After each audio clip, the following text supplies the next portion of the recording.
lights are off and away they go. Extremely loose. He's managed to hold on and they get. He missed the complete. That is crazy stuff. Westside Freitas is on the grass on the infield floor. He slides through. He tags Richard Eck.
It's been the AdvoCare We Build Champions Week here in the Premier Racing League, with the Truck Series and the Grand National Series both wrapping up their seasons Sunday and Monday night, respectively. Tonight, the biggest and the baddest one is left over. We crown the first ever AdvoCare Cup Series champion. A season that kicked off with a bang in Daytona back in February. A few photo finishes, lots of drama, and more importantly, great racing. The series ends here tonight in Hot Atlanta. The Atlanta Motor Speedway hosted the season finale of the Winston Cup Series all the way up until 2001, and today it hosts one more finale. 11 different drivers have found victory lane throughout the season, none more so than Scott Eckrich. 12 wins have set the stage for today, and he is looking to close it out in style. Who will bring home the championship and bask in the glow of victory lane? Who will be left wondering what happened and say, you know what, we'll go get them next year? Well, for one more round, boys and girls, we will have all of those answers for you and more live in our flag-to-flag coverage of the AdvoCare We Build Champions 300. Hello, everyone, and welcome to the Global Sim Racing Channel. I'm Brian Yazek. Joining me in the booth is Tanner Sharp. In the production truck, bringing our voices to your speakers, is Amjad Yaman, and he is using cameras provided to us exclusively by Dougie Beer. Tanner, this is it, buddy. One more final race, and it's right here in Hot Atlanta. Tell the viewers at home just what it's like to drive around here. It is bad fast, especially in a Gen 6 Cup car. Atlanta Motor Speedway is a 1.54 mile quad oval with 24 degrees of bankings in the corner of the racetracks and 5 degrees of banking on the front stretch and the back stretch. These guys are almost flat-footing it, but not quite. They are lifting in some cases, entering the corners. The turn 3 area can get tight on you, can chew up the right front tire. Exit of turns 2 and 4 can be calamity corners for these cars. The car can suddenly jump out to that wall, especially out in turn 4, out into that fence, and there's no way on saving it. 195 laps these guys will be turning on this old racetrack tonight. The weather is 65 air temperature and 91 degree track temperature. So to show you how to get around the Atlanta Motor Speedway, let's hop on board the GSRC Chevrolet here on the Global Sim Racing Channel. Hello, everyone, and welcome to the Global Sim Racing Channel. I'm Brian Yazek, taking you for a spin around the Atlanta Motor Speedway today in the GSRC Chevrolet SS. Atlanta's a fast, worn out, as you see right there, worn out 1.5 mile oval, and it's very, very tricky to get around. So I'm going to kind of show you how to try to do it. Hot lap, going to aim for that white line, get right down in there, get in there a lot better than I did, because you really want to hug that white line all the way through corner exit and start drifting up right here on the exit of turn 2. Turn 3, kind of a weird entry. The track kind of falls away, and you really try to find the bottom. Probably half throttle all the way through here, 3/4, finally back full throttle. Watch the wheel spin just a little bit, and then that's going to complete your fast lap. Now, as the run progresses, you might see guys venture up here. Atlanta in turns 1 and 2 really, really makes it nice and easy to gun up there and run that top lane. So you're not running the bottom to try to cut it and try to burn off that right front. But 3 and 4, all night you're going to see guys coming right down here to that line, back into the gas, let it roll through the center, back out, watch the wheel spin, come through the first little quad oval there, across the line, and that's going to complete your track guide here around the Atlanta Motor Speedway. I'm Brian Yazik. Enjoy the show.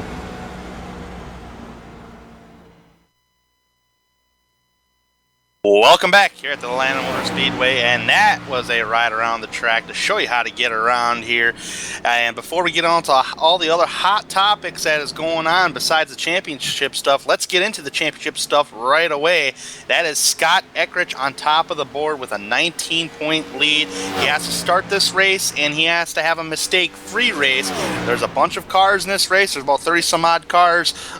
So Scott Eckrich needs a mistake-free race. If he wrecks out earlier at any point, all of a sudden James Krahula and Ricky Harden and Tommy Ryan itself can come away to try to take that championship away. So 4 drivers: Scott Eckrich, James Krahula, Ricky Harden, Tommy Ryan. Brian, it's going to be a whale of a battle. I don't think James Krahula, Harden, and Tommy Ryan are all going to give up. No, it's going to be a dogfight right down to the end of it. The best thing that they can hope for here in the land of Dixie is Scott Eckrich's Dixie wrecked. So we don't want that to happen for the car named Dixie. All right, this is an Emmy nominated stream. There you see Tommy Ryan on the side on our screen right now. I think unfortunately for Tommy, his night, his championship hopes might just be at an end because he's 29 points back and we have 29 cars in the server. So with Scott Eckrich being here, I think that effectively eliminates this number 6. And I really think, and we'll keep an eye on this throughout the entire night because we do have live points, don't we, Director? Hey, we do. We're fancy here. So we will keep an eye on that, but I really just kind of without anything else, I think Scott probably has to get about a 4th place finish, or not a 4th place finish, I'm going the complete other way, about a 20th place finish to clinch it no matter what. So that's a pretty good cushion, especially for a driver that I'm looking at the timing sheets here. He was 3rd in practice, and he has been bad fast on the 1.5 miles this entire season. And talking to him a little bit ahead of time here throughout the week, he really, really likes this place. So that should send fear into other drivers' hearts. There you see Woodrow Mahan, Craig Stykes, current provisional pole sitter. Last night in the Premier Racing League Series Coastal Safety Auditors Grand National Series, we found out the fuel run is right about 32 to 34 laps. We had similar weather last night in that series. And there's the winner from last night, Jake Wright on screen. Not Ricky Harden. Sorry, Ricky. You didn't win. So about 32, 34 laps. We got 195 of them today. This is also the final Fast 5 event of the year, Tanner.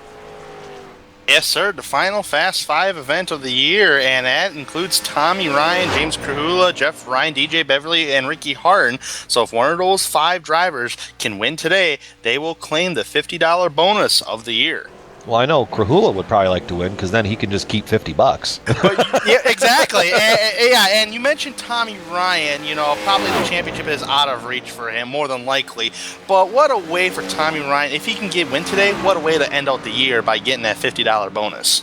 Hey, that's never bad to end the season on a win, especially for anybody out there. You see Jeff Ward been kind of absent from the series, ran a very strong race last night in the Grand National Series. Ended up finishing 2nd in the championship over there. The other thing I'm kind of looking out for here at Atlanta Tire Wear is something serious. It is. It can really chew it up, and tires could probably be worth everything up to about 3 seconds over the course of the fuel run. So we'll have to keep an eye on that, who decides to try to short pit or maybe undercut some strategy. Anything like that. But the exit of turns 2 and 4 kind of could be a bit of a calamity corner just because of the way that falls away. It can just be a little tricky navigating that. Tanner, you've run a bunch of laps here in various cars. How do you feel about that? Well, Atlanta Motor Speedway, it's a worn-out surface that we've been NASCAR's been racing on for many years now, and with everything laser scanned in iRacing, you want to take care of your tires as best you can. You don't want to get into any serious racing and early going because it's really easy, especially entering turn 3, really easy to burn off that right front tire, and it can push up the racetrack, and guys who've been saving their tires can go right past you. So tire management is definitely going to be key today, and I think in the first opening laps of this race, we're going to see some tire wear going on, and these guys, by the time they get into the middle of the run, they're going to be screaming for tires. Be screaming, begging, borrowing, wheeling, dealing, stealing. Pretty much Kicking their everything. fists. Pretty much everything Ric Flair was known for throughout his career. So, there we go. You see Dan Murray on screen in the number 5 machine. Hey, look at that. That rhymed. I'm a poet, and I didn't even know it. This track, folks, Atlanta Motor Speedway has a lot of history to it. As Brian pointed out at the top of the show, used to host the final race of the for the championship back in the last time it was 2001, I believe you said, and it has a lot of memorable finishes like the 2000 Dale Earnhardt, Bobby Labonte, and then the following year Kevin Harvick, Jeff Gordon, Jimmy Johnson, 2011. So this track has produced some unbelievable racing throughout the years, and we do look forward on expecting the same kind of racing here tonight. You got Carl Edwards. That was Carl Edwards and Jimmy Johnson. Oh yeah, 2005. That was a unique story because Carl got his very first, at the time, Busch Series win the previous day, and then backed it up with his first ever Cup Series win. So that's a pretty neat story, and that might win you some bar trivia somewhere, anywhere. I mean, it's entirely possible. You never know. And there you see Ricky Harden he just John West Townley that one. Hope everybody down on pit road's all right there. Yeah, well, I don't know. No one's piling out and fighting. That's not in the iRacing model yet, so that'd be kind of a neat little extra thing. Folks, we're having fun. It's the last time we're on air for the season, so this one's going to be about as fast and loose of a broadcast as we've probably done all year. So just preparing yourselves for that as we roll on. Let's see here. 4 minutes. We got the pole lap. I'm sure you've probably told me. Hey, there we go. So we're going to go to the Savage Spinners pole lap here. Brought to you by Savage Spinners. They are unique river and stream lures created in the Pacific Northwest. Handmade quality from the United States to entice fish at an affordable cost. And it goes to Craig Stites. Yes, sir. Down turn 1, he didn't fully use the bottom there, Brian, and usually turn 1 and 2 is where you can find most of your grip. Turn 3 and 4, though, should use the bottom here. And what I've been seeing in practice is a lot of guys running that second and third lane. So I kind of talked about it in the lap guide, and even that, he's getting all right. So 3 and 4, finds the bottom, but I'm really surprised to see guys running where they were off in 1 and 2. That could be something worth paying attention to as this race progresses, just seeing where that groove up there in 1 and 2 moves. And I think the dynamic tracks on iRacing has a lot to do with that, because before the dynamic track system was implemented in iRacing, everybody was always running on the bottom. I mean, every corner, down 1 and 2 and 3 and 4. And all of a sudden, it opens up 1 and 2 a little bit, and it's not as bumpy as turn 3 and 4. Turn 3 and 4, you get on that middle groove, it's bouncing. The car's bouncing all over the place. And pretty much the same thing in 1 and 2, but it's not as bad. So drivers, they'll take, they can open up that lane and try to find the most grip that they can, and sometimes the most grip is in the middle of the racetrack and not directly on the bottom. And a little footnote, it was pointed out to me in the before we went on air, the 88, the 07, and my memory's blanking. Who did Pierre, our in-race admin, say was the third guy? Amjad, Tanner, anybody was paying attention? All right, so no one was paying attention. So there's going to be 3 drivers getting an EOL at the beginning of this race due to penalties from the previous race that we had at Homestead. I don't remember the third one, but we'll get that sorted out for you here. That's what we're good for. Yeah, I'm sure we'll let you guys know once the EOLs start to be handed out there to refresh our memories. I did not catch who the third person was. My mistake on that part, but they did receive the penalties from Phoenix a week ago. Or not Phoenix, excuse me, Homestead. There's the checkered flag pattern. That's the start-finish line. And as soon as I say that, the camera moves to 1 and 2. The double dogleg or the quad oval there. Atlanta did it first, and what I found is the reason that it was remodeled was to fall in line with Charlotte and Texas that had just opened in 1997. Charlotte obviously was way ahead of the game, but seeing as the same company owns all of the above, I just kind of found that a little fascinating. Yeah, it is definitely fascinating. And, besides NASCAR, they do host some events here at Atlanta. I know they do drag racing down the pit lane during, I think, the summertime. When their NASCAR's not here, they do it during the summertimes. So that's a pretty cool note. And on iRacing, they do have some. They use that quad oval part on the front stretch there for the legend cars. Yeah, quad oval's pretty. It's pretty impressive through there. I can never, do it, but people take me to school on that stuff. All right, so we got 22 seconds before the field starts gridding up, and we turn these drivers loose here on the Atlanta Motor Speedway. There's that turn 2. You see the banking right there, and you can just see how from that top lane you can really get a good run down and really come off of that corner feeling like you're shot out of a cannon. Yeah, you definitely can, man. And I mean, here's turn 3. This is the corner that we're all going to have to watch. Here's a start-finish line where a lot of memories have been made, and these guys will be giving each other some kind of room on the front stretch here. And another quick note on Atlanta Motor Speedway history, since we were talking about a little earlier on. Carl Edwards, you mentioned him. Brad Keselowski, I'm sure you remember that. Oh, yeah, that was a big old thing. All right, so let's go through the field here as they qualified.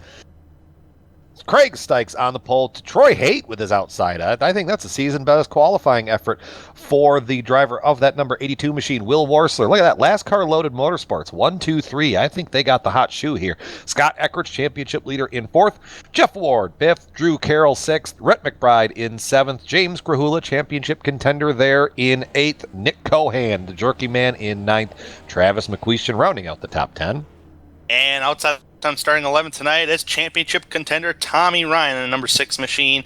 Michael Krobach in 12th tonight. Paul Pepper 13th. Woodrow Mahan, the 07 Jack Daniels machine, will roll off in the 14th position. Don Runkle Jr. in 15th. Ryan Howard in the Dr. Pepper machine will roll off 16th. Chris Westerfield in 17th. Jake Wright, our Grand National winner, it will roll off 18th. Jeff Ryan in the 88 will roll off 19th. And the last car to take a qualifying time, an odd qualifying time, that is Josh King rounding out the top 20. Yeah, a 4-minute, 17-second lap time. That's a bold strategy, Cotton. So here we go. Ricky Harden, the first driver in 21st, not taking time. Jonathan Cadell returning to the series in 22nd. Danger Dan Murray there, 23rd. 24th to Brad Collins. 25th to Rich Jetty. 26th to DJ Beverly. 27th to Randy Yoakum. 28th, matching his car number, Calvin Filarski. He has beard envy over me. And Gerald Livingston, shotgun on the field in the number 29 qualifying spot. 29 cars are going to hit the track here tonight there, Brian. And drivers I do want to keep an eye on are the championship contenders, obviously. Scott Eckrich is going to need a clean and mistake-free race. Like you said, I think it's 20th or better to clinch the championship. 20th or better, yeah. I mean, you do the math back.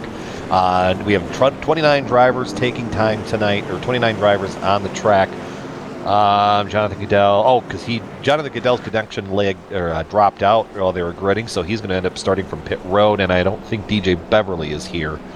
So that would be 28 drivers. So now, really to clench, he just needs 21st place or better.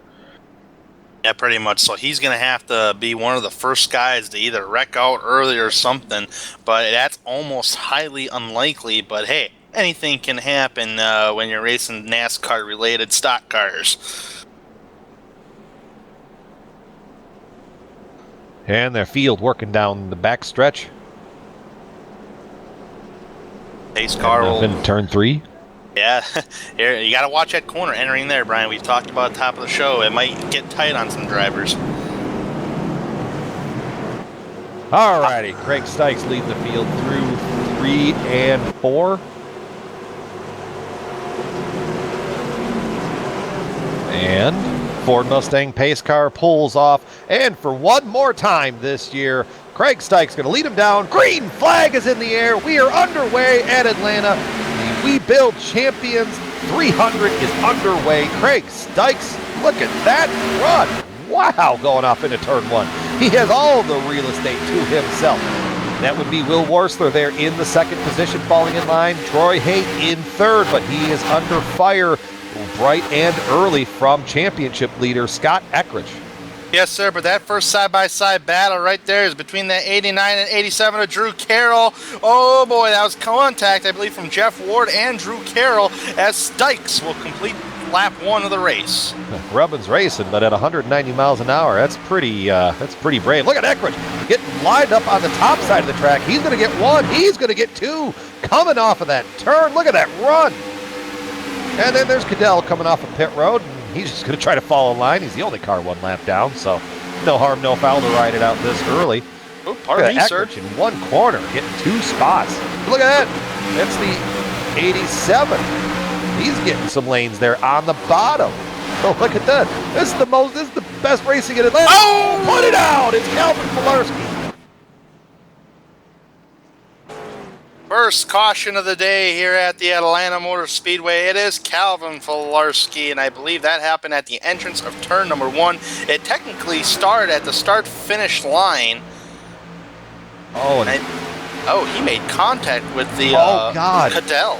I feel bad for Cadell because he got probably a 0X or a 2X out of that, so he's not going to get the lucky dog.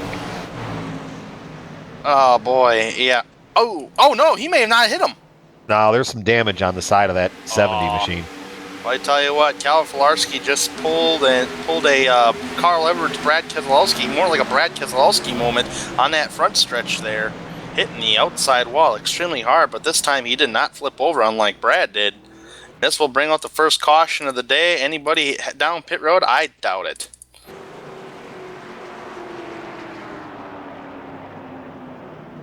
Now let's see what people do. A little early on. Here we go. They're coming around. And Eckrich's going to dive to pit road, and he's going to bring a whole bunch of them behind him. Oh, boy, and a few stayed out, but a lot of them coming in. Everybody from Eckrich on back. And I think one more car did stay out. That would have been Troy Haight, who lost spots in the earlier going on that start of the run there. Looking through pit road here, Brian, might be seeing some 2-tire pit stops. We'll see. If you're going to try it right now, but I'd stick with the 4-tire strategy. Now is the time to try it. I see a whole bunch of left sides going up in the air, and I see a whole bunch of right sides. It is 4 tires across the board on pit road, Brian. Yes, sir. Eckrich going to lead the charge off of pit road. Looks like Drew Carroll going to get out behind him. Krahula, Ryan. Ooh, it's a pretty close battle right there.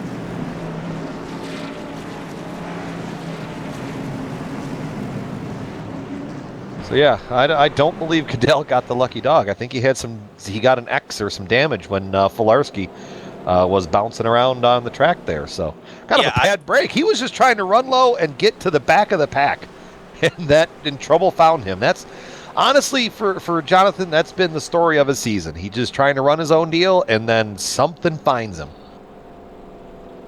Yeah, it's very unfortunate not to get the lucky dog there, but I guess that's just a string of bad luck, if you want to call it that. Yeah, what was that Clint Black song, A Good Run of Bad Luck? I think that's kind of where the driver of that number 11 machine is running. Fender's dented in pretty good. Here we go.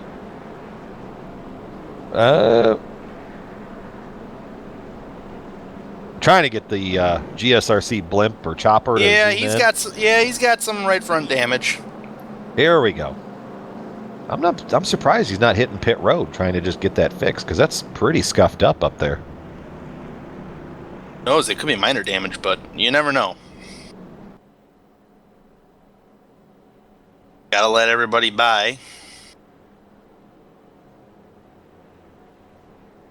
That being said, that is telling me that would be the 2 to go mark at the start-finish line. That was. So they're going to get the 1 to go signal this time by, I would believe. Pretty sure.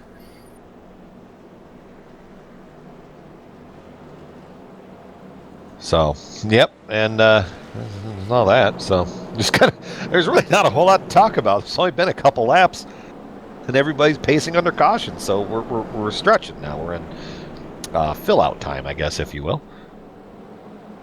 Last car loaded motorsports sitting there 1, 2, 3. That's not a bad showing. Yeah, it's not a bad showing at all early going, but I'm just a little worried about that little number 70 machine right there. I think Nick Cohen, did he stay out? Yeah, he stayed out. No, he didn't. My bad. Sorry. Time and scoring's all getting me all messed up. Cohan stayed out. He did? Yep. Oh, wow. All right. So Eckridge is going to be restarting on the bottom. Right behind him is another championship contender. That is James Krahula in the 7th position. Tommy Ryan up to 8th position just in the first opening laps. What a good start for him tonight. Jeff Ward started 5th. He's currently in 9th. Travis McQuestion, he's still 10th after starting 10th. So Craig Stykes will lead him back to the green flag there, Brian. Yep. Field working their way down the back stretch. So pretty much from 5th on back is on 4 fresh tires. It's been about, 4 laps. The top 4 guys have been on those tires, so we'll see how much of a difference this will make as pace car is going to take a huge left down pit road and get these boys going. Here we go. Field is under the control of Craig Stykes, and he gets onto the loud pedal. Green flag back into the air. Troy Hay not getting a good restart at all. I think it checked up behind the 82 machine. So now that's going to let, look at that, Mr. Excitement, Drew Carroll. He went from top to bottom. He's going to go from 5th to 3rd, coming out of turn 2, and he's looking for more. Pardon me, excuse me, out of my way. I'm coming through, coming to the bottom, going to the lead. Here he goes, down to the inside in 3 and 4. He's got the lane. Wow. Is that just a difference in just a couple laps on tires? Oh, my goodness. That was, I think, driving into that corner, that was a show of a certain amount of attachments, if you will, as Steve Matchett says on the Formula One coverage. It's rather large attachments to pull that. I can't believe the grooves these guys are doing coming through 1 and 2 as they enter turn 3 right now. Mr. Excitement himself using the middle to enter the corner, and now he's on the very bottom 3 and 4, coming off turn number 4 and gain just little by little on Craig Stykes. Yeah, you're right. I'm amazed to see everybody moving around the way they are. I'm too much of a catfish. I will ride that white line down there like it is the death of me. Whoa! My God, up top! 3 wide! Dude, they made it work.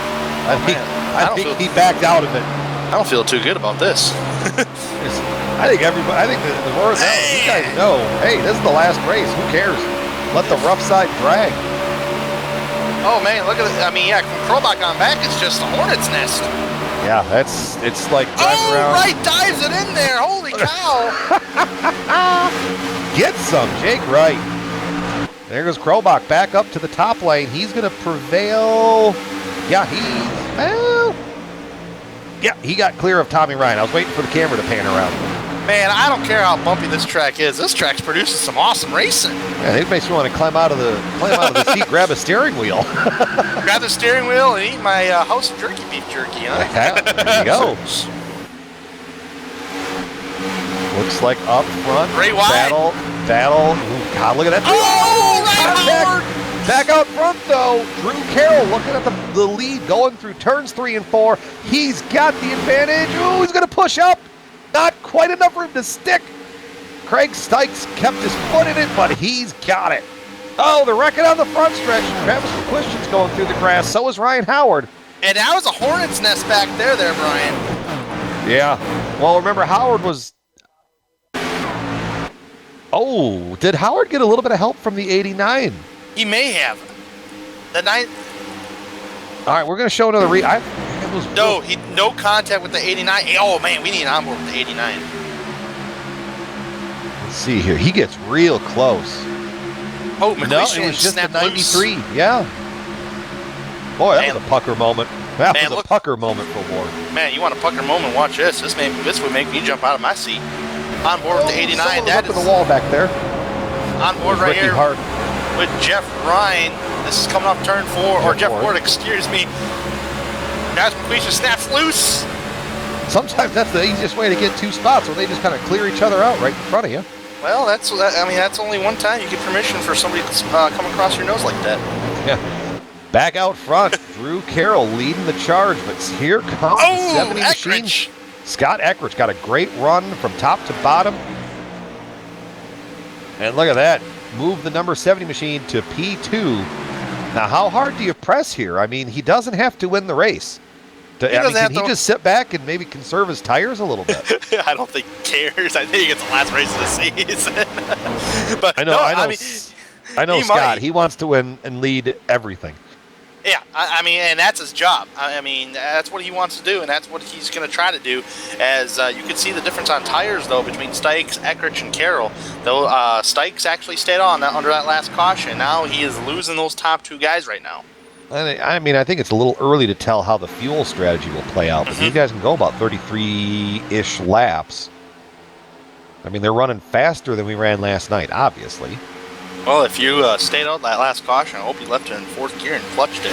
I heard a lot of low RPMs under caution.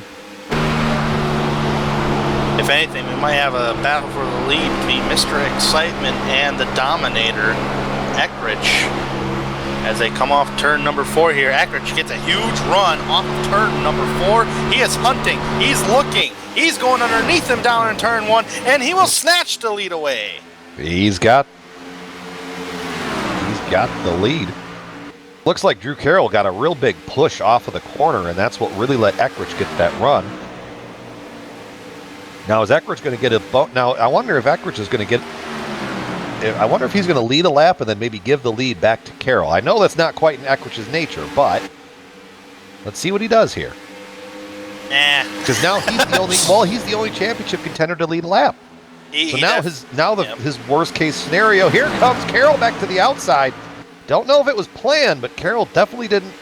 You called it there, Brian. I think you're right, man. I am telepathic up here. Or I just got really, really lucky. Yeah. I need you as my crew chief then.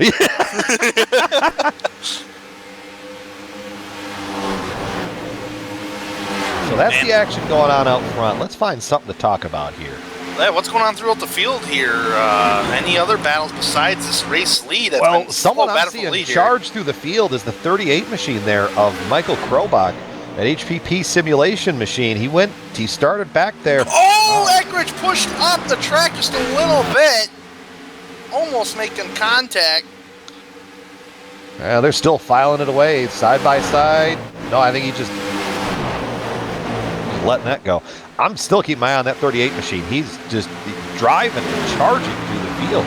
Started in the 12th position, and look who's right behind him, the 27 machine of Jake Wright at SurveySystems.com Ford. Last night, I talked about this. The winner last night in the Grand National Series finale was really, really strong about 10 laps into the run. He was really good at saving his tires, and he started back in the 18th position. And look at him charge up through the field. Yeah, Krobach and Wright both start outside the top 10. 12th for Krobach, Wright 18th respectively, and now they are making a charge up towards the front. I mean, it wouldn't surprise me if one of those two drivers, or even both, would challenge Carroll or Eckrich for the win today. Anything can play out. Just have to wait and see how pit stops really unfold under mistake-free stops. It's always the goal. I saw some shuffling up front. What's going on up there? Oh, look at that. Yeah, they've been battling, and now all of a sudden Craig Stites comes up and says, I want to play on old tires. All right, so now here goes Eckrich back out front. He's got Craig Stykes catching up big time there in the mirror. These top three have pulled away by about a second over Krobach there in fourth, but I think Krobach just surrendered a position or lost a spot there to Jake Wright. Wright's actually been a little quicker than Krobach, but I mean, look at the lap times. Yeah, looking at the lap times. By 2/10. Wright is coming. And it'll be no time we'll be seeing 4 cars battling out for the lead unless Wright will decide to bring Krobach up there with him. That is the goal. We'll see, though. I think Eckrich, he's gotten out front. He's got that clean air. He's able to move where he wants to be. He can run his line however he wants to run it. Definitely good. I wonder how our other championship contenders are doing. Let's check out James Krahula back there. He's in the top 10. He's running up in the 9th position. And right behind him, you got Tommy Ryan going underneath Nick Cohan, the Jerky Man, for position. That position will be for the 10th position. Actually, 9th position. I'm wondering if staying out potentially wasn't the right move. But I'll tell you what, look at another machine crawling up through the back of the pack. That's Paul Pepper in that 29 machine. Where did he been start fat on the night? You know, ever since he started 13th, and ever since Phoenix, he has been pretty quick and pretty stout and running up in the top 10 or for the top 5 for that matter. So watch for Paul Pepper to sneak his way up there. Yeah, he's got some drive. That boy, he's getting better each and every single week. Look at that, bottom to the top, going around Jeff Ward. They're trying to go around. He's going to have, I think he let him have it going in there, going into one, but let's see where the preferred lane comes from that speed. I think Ward got him from the bottom, but might be going for a double-up. Championship contenders right in front of him battling. That's James Krahula, Tommy Ryan. And like I said, Tommy Ryan, unfortunately, is mathematically eliminated now from the championship. On board here with Ward. Look at that 29 machine get digging on the bottom. Just digging it, man. Yeah, he's cracked the top 10 now as he's getting around Nick Cohan and Jeff Ward. So that'll throw him up there in the 9th position. I'll tell you what, back out front, Jake Wright is coming in that 27 machine. He's underneath Craig Stykes for 3rd. Yeah, he might be looking for more once he gets up to Drew Carroll there. Looks like Scott Eckert just pulled away from Carroll just a little bit. And I've marked it down on my little scrap sheet here there, Brian. The top speed I have seen at the start-finish line tonight. They're not going 195 like you would normally see here at Atlanta. They're going 202 at the line. That's hauling the mail. Speaking of that, look at Jake Wright digging on the bottom, trying to get underneath Drew Carroll, but I think he caught a little bit of the apron trying to get through the corner, and that may have stalled the momentum because now Craig Stykes in the 57 is coming back. Ricky Harden on pit road. Yeah, it's in that ballpark for pit stops, and I think Harden was one of those drivers that may have stayed out under that last caution. I believe he was, and I believe he had an off-track excursion, and the right side of that machine might be a little beaten up. I think I saw him scrape the wall.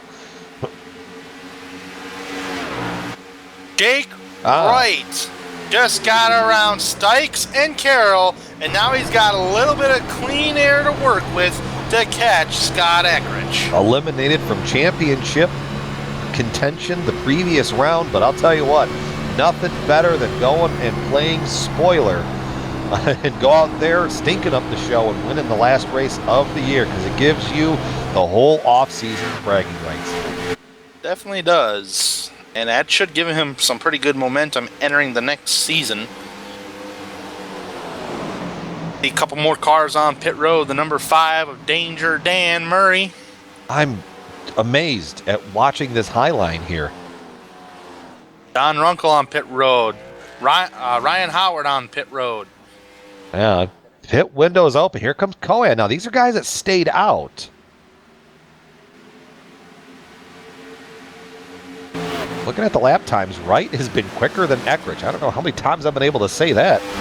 Oh, Cohen! Cohen missed pit lane. Probably going to be an unsafe entrance pit penalty, so watch for about an extra 15 seconds. Holy crud, there is a gaggle of cars. There you see mowing some of the grass here. Back live, there was a gaggle of cars for about the 3rd or 4th spot. Now it's thinned out. Craig Stykes, Will Worsler, Tommy Ryan, Jeff Ward on pit road. Troy Haight on pit road. And an update on Nick Cohan. He did get a penalty for an unsafe pit entrance. He has to sit in his pit box for 15 seconds. Or approximately. It's not a shock. And here comes Krahula.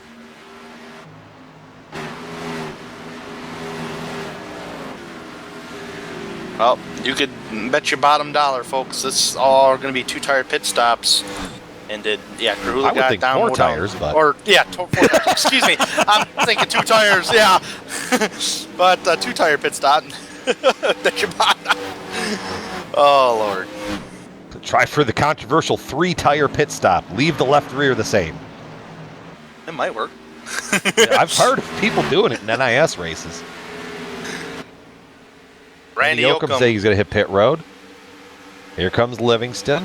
Now, I think last night in the Grand National Series race, we saw kind of a smorgasbord of strategy where some guys were going for the short pit and some guys were going for the long haul. Looks like Eckrich, Wright, Carroll, Krobach, Pepper, those guys are all going for the long haul. And not surprisingly, Krobach, Jake Wright, they were in last night's race. So was Woodrow Mahan up there in 7th. And Travis McQuestion now in the 8th position. Hey, so they were in that race last night. So maybe they know how to save the. I mean, clearly Wright knows how to save his stuff. He's going to be battling for the lead here. Oh man, did Eckrich wash up the track just a little bit? I think he may have pushed just a little bit. That would allow Jake Wright to gain a little momentum on him. But yeah, you're right there, Brian. Jake Wright, he is coming. He has saved his stuff. He's been breathing down the neck of Eckrich. Big Eckrich. And here comes Eckrich hitting. Yep. He's just getting out of the way for that one. Jake Wright, no, not a unfamiliar name to anybody here on the Global Sim Racing channel. 2-time Lionheart Series champion, back-to-back. And now it looks like he's getting as good in stock cars as he is in the Indy cars. So that's going to be something worth paying attention to in 2017. Yeah, he's like the Juan Pablo Montoya of NASCAR, pretty much. Except he's not going to hit a jet dryer, I don't think. Yeah, and I think he's going to have more victories on the stock car side. I think he already does. Shots fired. Anyways, it looks like, there you go. See Jake Wright. That's Drew Carroll, Woodrow Mahan. Pepper is going to stay out to lead get a bonus point. Yeah, Pepper's going to get himself a bonus point. Rhett McBride stays out. Rhett McBride dove. I think, is he out of gas? He's out of gas. Yep, he's out of gas. He's slowing down. Out of gas. Yeah, I'm listening on the onboard. I think it's sputtering. It's sputtering. It's off. It's sputtering. Right now I would clutch it, but... Oh, he's going to get a speeding penalty. I think he just got busted. It's off now. He turned it off. That machine's a little beaten up on the front. That Jig's Ford. Typically that's a Toyota. I think that's trying to send a message for next year. I think that's a speeding penalty for McBride. Hopefully he doesn't roll too far forward because he can't roll himself back, but he's got the right sides up in the air. He'll have to ask Drew Carroll's pit crew guys. Ask him. Hey guys, you mind shoving me back? And he did get a speeding penalty. So Craig Stykes has cycled back out to the lead. He's going to have Ricky Harden in 2nd, Dan Murray 3rd, Tommy Ryan 4th, Jeff Ward in the 5th position. All guys right there that short pitted. Man, that's a lot of time. And here comes Ryan looking underneath Murray. That's going to be for the 3rd position. Give that to Tommy Ryan. Well, Dan's going to fight back. Dan is he's a big fan of the dirt tracks. He even, not many people maybe know this, but he even races RC dirt cars around his hometown, probably around the state. It's absolutely, I did not know it was a thing until he's got a fan page out there on Facebook. I think it's called Murray Motorsports or Murray RC Motorsports. Go ahead and look that up. It's pretty neat. Well, when iRacing releases dirt, which is #soon, I wouldn't want to be racing around Dan Murray. He would probably whoop my butt. I think Dan Murray is looking forward to dirt like a hungry dog's looking at a steak. He's getting ready to school some people. He'll have to take battle me to back school. there. Looks like Ricky Harden under fire for the 2nd spot. Tommy Ryan going to go up top in that 6th machine. Jeff Ward following. Craig Stykes kind of running the middle. And I'm actually, on that Dan Murray part, being corrected there by Adam Put It Out Blattle on our Global Sim Racing channel chat on YouTube. He actually travels to multiple states and does that RC dirt car stuff. Oh, nice. Illinois, Missouri, Iowa. So go ahead, give him a look out there. I know his fan page will like a couple extra things. Look how much time Eckrich and Wright lost by pitting later, and look at the difference between Eckrich and Wright. Yeah, but that 70 machine is hauling the mail right now. Yeah, he's got some traffic to work through right here, but I mean, you've got a good driver like Scott Eckrich. Where's he running at? 8. He ran a 28.26. Craig Stykes ran a 28.56. That's also a difference of about 4 laps on tires. That is huge. Krobach actually was the fastest last lap at 27:20. And Krobach, yeah, he's all the way back in the 10th position. There you see the downfall of short pitting. Ricky Harden sliding back through the field. Poor Ricky. He maybe coulda, shoulda, woulda won Homestead. Yeah, had that caution come out 200 feet down the track, I think he would have been the winner. Yep. And now could have changed championship complications there too. It could have. But nonetheless, he is. Those tires are screaming at him right now, and Harden's like, "What do you want me to do?" Now, last night in the Grand National Series race, they had one caution after it was a short stint in the first part. So we've had an early caution. 193 laps is a long time to be green. I was running the NIS races last week at Homestead that were full distance, and I got to about 150, and my knee started to hurt. Then again, I'm not a beaming example of physical fitness either. Right, and these long races is really challenging to all sim racers who do endurance racing, because not only is it mentally challenging, but it's physically challenging as well, because you're literally sitting there with your force feedback wheel and just maneuvering your race car, whatever you're driving, and you're doing those long endurance races. There's even longer endurance races that go on. There's been 24-hour races that go on iRacing. The Daytona 500 is a full-length race. I mean, the longest race I think is absolutely crazy is probably the World 600 on iRacing, 400 laps at Charlotte. Oh boy, we did 300 back here in the spring, and I think that was enough. Wrecking the front stretch, put it out. It's Jeff Ryan. Whoa, Scott Eckrich going through the grass to avoid that one. Hey, he'll lawnmower the grass if he has to. Oh, he lost it coming off turn 4. Bunny hopped into the grass. Yeah, once that... Ooh, hard into the outside wall. I expect everybody to be heading onto pit road for 4 fresh feel-goods. And that's got to help out Ricky Hart, because he was dropping back like a rock, and he was almost getting knocked out of the top 10. But so far, he's going to remain in 8th place, so 4 fresh stickers should keep him in the top 10. And Jeff Ryan has disconnected. Pace car is off at 2.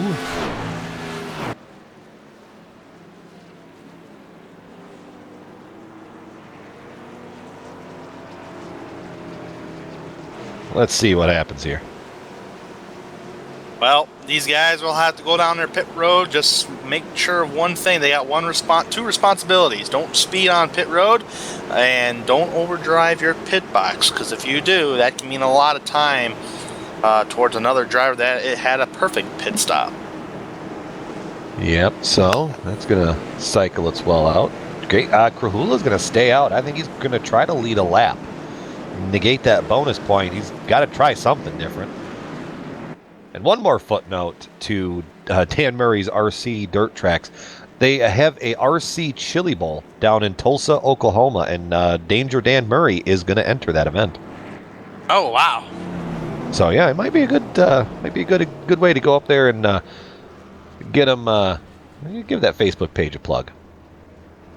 4 fresh tires I'm seeing all across pit road here as number 7 and 00. Did they even stop in their pit box? They did not. Strategy. They did not. They 00, 7. Yeah, they kind of rolled through it. Looked like. But everybody else I've seen on pit road took 4 tires, and Lucky Dog Brian went to the number 2 of Rhett McBride. Rhett McBride getting the Coastal Safety Auditors Lucky Dog Award. Coastal Safety Auditors, your one-stop shop for fire and life safety equipment and services. So we're going to take a very, very quick break, come back on the other side, let you know how everybody cycles out. We'll be back really quick. Hang on.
Welcome back to the AdvoCare We Build Champions 300 here in the Premier Racing League AdvoCare Cup Series. The finale event to the season and to the We Build Champions Week here on the Global Sim Racing channel. We've got Craig Stykes in the lead, Scott Eckridge second, Tommy Ryan in the third position, Jeff Moore fourth, and that is Will Worsler in the number 10 machine, rounding out the top 5, but keep your eyes on that 27 machine of Jake Wright there, back in the 6th position. Really, really strong on the long hauls, but here we go on a restart, and here goes Stykes. Green flag back into the air. He got a better restart than I did there. Man, I don't know. I'm kind of looking through the looking at everything there, Brian. Will Worsler, he's gotten slow on these last couple restarts ever since the start of the race. So that's something to keep an eye on. I was just kind of keeping an eye on that. Yeah, he went from the front to the back there. It seems like the bottom lane, just if you're not the leader, just is not where you'd want to be. As of right now, it's not, and honestly, I'm always a bottom feeder, so that's just me. But yep, it absolutely amazes me that these guys are using a higher line and getting a huge run on the exit of the corner, which just happens in real life. Yeah, I'm right there with you. I'm a catfish. Oh my goodness! Look at this dice up. Juking and jiving back there. Jake Wright looking to get the third spot away from Jeff Ward. Ward's going to have the run on the bottom, but the top lane's going to get the momentum. Entering the corner of the bottom lane's got the momentum. Let's see on the exit of the corner here. Oh, here's the run Rick's gotten yet. There you go. Ooh. I think Ward had thoughts of closing the door, but that's 27 machine of Wright. I think he had too much there. Look at that drive to the bottom, and I think Wright's going to try to go top to the bottom, try to get that run, but battle for the lead out front. Craig Stykes has it. Scott Eckridge wants it going off into turn 1. This is a pretty good battle. These guys are on 4 fresh even tires right now, and it looks like hard in and hard off for Scott Eckridge coming off turn number 2. He'll take the lead away from Stykes. Well, at least he's not hard on the throttle. Huh? Hard in, hard off. Okay. And these guys here at Atlanta are running like full throttle from the middle of 3 and 4 all the way down to the entrance of turn 1, and then they're back in the throttle in the middle of 1 and 2 and off the throttle entering turn 3 just a little bit. So these guys, they're not quite flat-footing it, but they call this track a cookie cutter, and you all race fans know what I mean by that. Yeah, this one definitely, though, of the cookie cutters, breaks the mold. Atlanta is just unique. It's the only way to put that. It's just flat out unique. I think it's one of the most historical racetracks on the NASCAR circuit. Not the most historical, but I think it has its history. Well, it definitely held a place in NASCAR history. It was the housing of the, or not the housing, but it held the 1992 series finale, which is widely considered one of the best races ever. Definitely was, and that championship winner went to Alan Kwiecki, if I'm not mistaken. Yes, sir. Yep. Wisconsin driver. He beat Awesome Bill from Dawsonville, Georgia, who now has a son, Awesome Chase, from the same place. And Davey Allison. Davey Allison was a championship contender there, but he wrecked. I think he got involved with a lap car. Look at Krobach. He wrecked. Yeah, well, speaking of people not wrecking, there's Krobach back there. And Danger Dan Murray.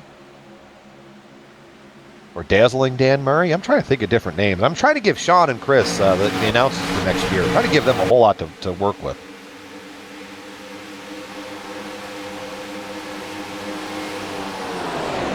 Krobach slotting in front of Ryan. Ryan riding the top, but rolling out of it. It's going to let Will Worsler on the bottom get a good run. Or War Whistler, as he's known in certain circles. On the War here today, and I'll tell you what, he's been the War, trying to keep himself up in the top 10. He's had a bad restart on ever since the drop of the green flag here, Brian, and trying to continue to get himself in the top 10 or stay there at least. Trying to hang on to it. Whoa! Back out past. Oh, Woodrow Mahan! Hard Woodrow into the Mahan and outside Cohan. wall. Oh no! He didn't save it. Oh, championship contender! If he gets through that, He did. Oh my goodness. I can't believe that.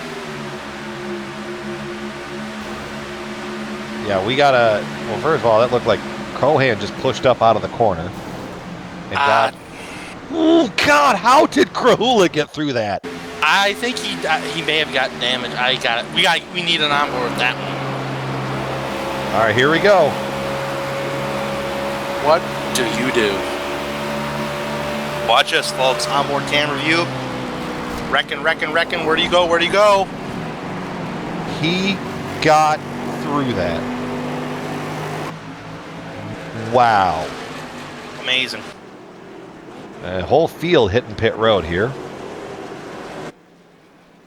Man, that's probably the most amazing thing I've ever seen a drive-through. So pit road is open, and the lucky dog, folks, is going to go to the Jonathan Caddell, number 11. Hey, look at that. But everybody on pit road right now, I'm seeing right sides going up. Anybody want to try a two-tire gamble? No. Not this stage. Oh, there's some two-tire takers. Tommy Ryan? Yep, Maybe you're Jake right. Wright? Two-tire takers. Uh-oh. Oh, that's gonna change everything. So we're gonna point the camera at the driver of the number 11 machine. There's Jonathan Caddell. Getting and Brutus there, the lucky dog. Coastal Safety Auditors, your one-stop shop for fire and life safety equipment and services.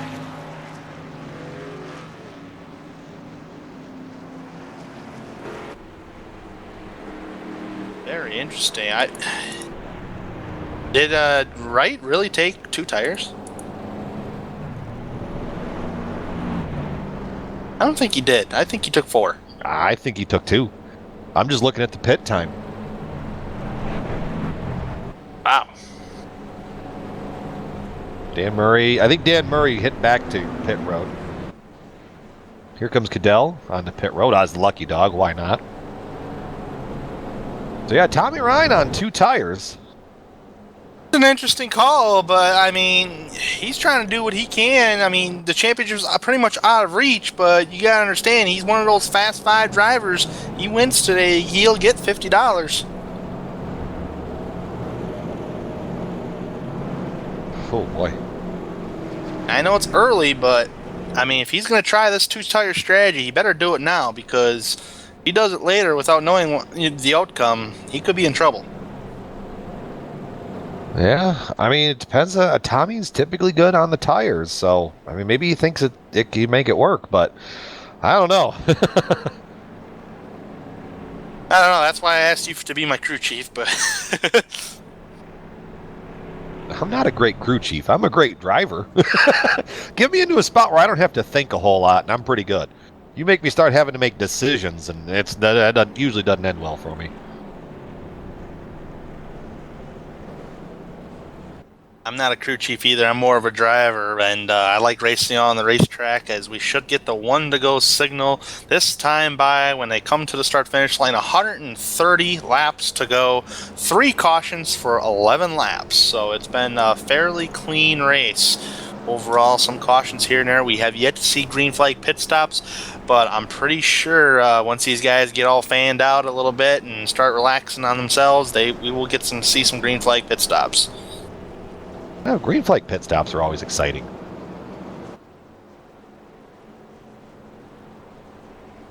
So here we go.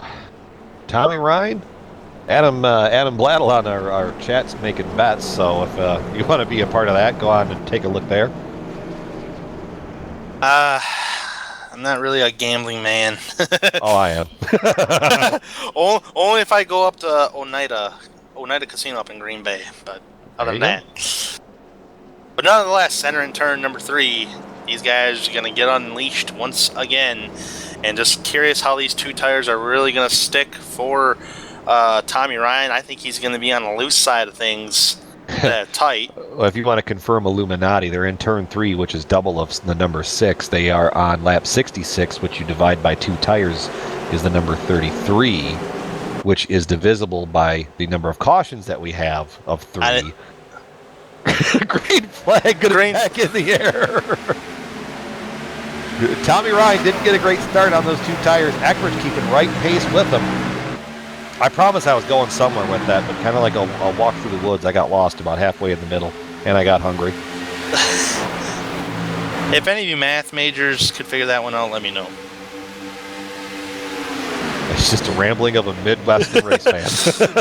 Tommy Ryan with those two right side tires on the bottom there is battling so dang hard with Scott Eckridge. He kind of has to in a way since he's a championship contender. I know it's out of reach, but I know Tommy wants to win this race. Eckridge led last time by here.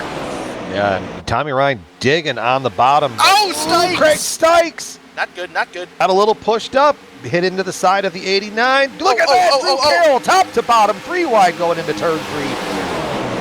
Stikes wisely rolls out of that battle. Easy, boys. Daytona south from here. Oh, Tommy Ryan pushed up Tommy Ryan, I think the 2 tires have worn off. Their effectiveness have worn off. Look at Carroll! Oh! Drew Carroll diving to the bottom. If you're going to pass, you got to go where no one else is, and everybody wants to hug that top. Well, good thing we don't got blown tires. It hurt a lot less. It's the old Richard Petty line up there. They run that, him and Harry Gant. I think they said if they blew a tire up in the top lane, it hurt a lot less. The Hornet's Nest from Carroll on back. Oh, Krobach blinked just a little bit on my end, but he should be okay. And Tommy Ryan is just, I hate to say this on Tommy, but he's just in the way.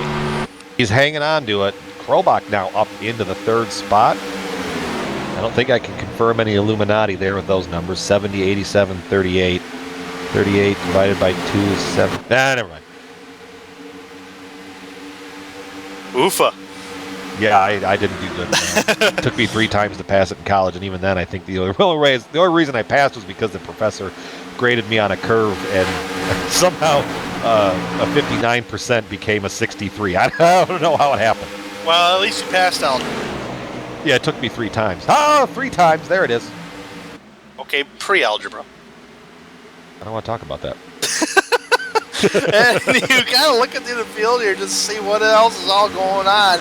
I am seeing, let's see, 1, 2, 3, 4, 5 drivers that started outside the top 10 are now in the top 10. Those drivers are Ryan Howard, Chris Westerfield, Jake Wright, Tommy Ryan, and Michael Krobach. And you mentioned Michael Krobach. Watch out for him. Well, right now, he's just in the highest position he's been in all day long, in the 3rd position. Hanging out there in the 3rd spot, my brother from another mother up across the border. Keep my eyes on Tommy Ryan, though. He's just, the 2 tires just don't seem to work. It could work for a couple laps, but now he's fallen off a cliff on the other side, I think. Because now he's really going to have to fight here to hang on to the 6th spot, which that is the 31 machine of Chris Westerfield looking to take it low. Yeah, you got to be really begging for a caution in the early couple laps, like at least 2-3 laps after a restart. But it's not happening and not playing in favor of Tommy Ryan. But the good part in Tommy Ryan's part is that he has a bonus point under his belt. Yeah, that could help in the I think he's going to be clinched in 4th no matter what, so. Well, I mean, it doesn't matter, but I mean, you could come into this race and say, hey, I led a lap. Exactly, it helps. He's just continuing to fall back on that number 6 machine. He's got Ryan Howard there in the Dr. Pepper machine. Going to be closing up shop rear real quick. James Krahula outside the top 10, currently running in the 12th position.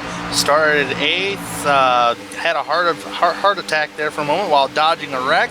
Yeah, we got a pit report that he had a longer than usual pit stop because he had to have 4 tires and a change of boxers.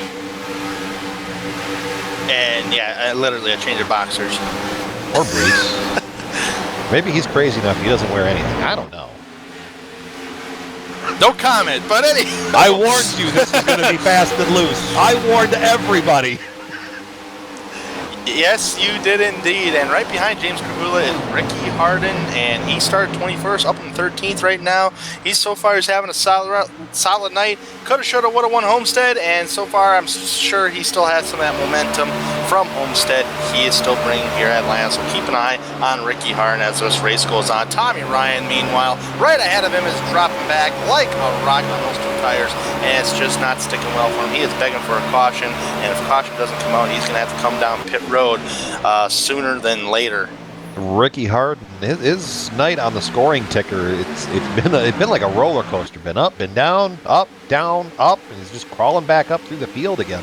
There's Nick Cohen back there in the 21 machine. And the only thing he hasn't been is sideways. Oh, I think he has been sideways. He did mow the grass.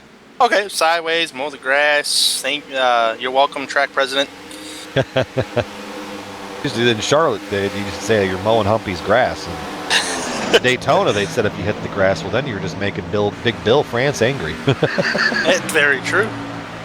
What other racing thing haven't we talked about? Let's work a Days of Thunder reference in here somewhere. I thought Talladega Nights.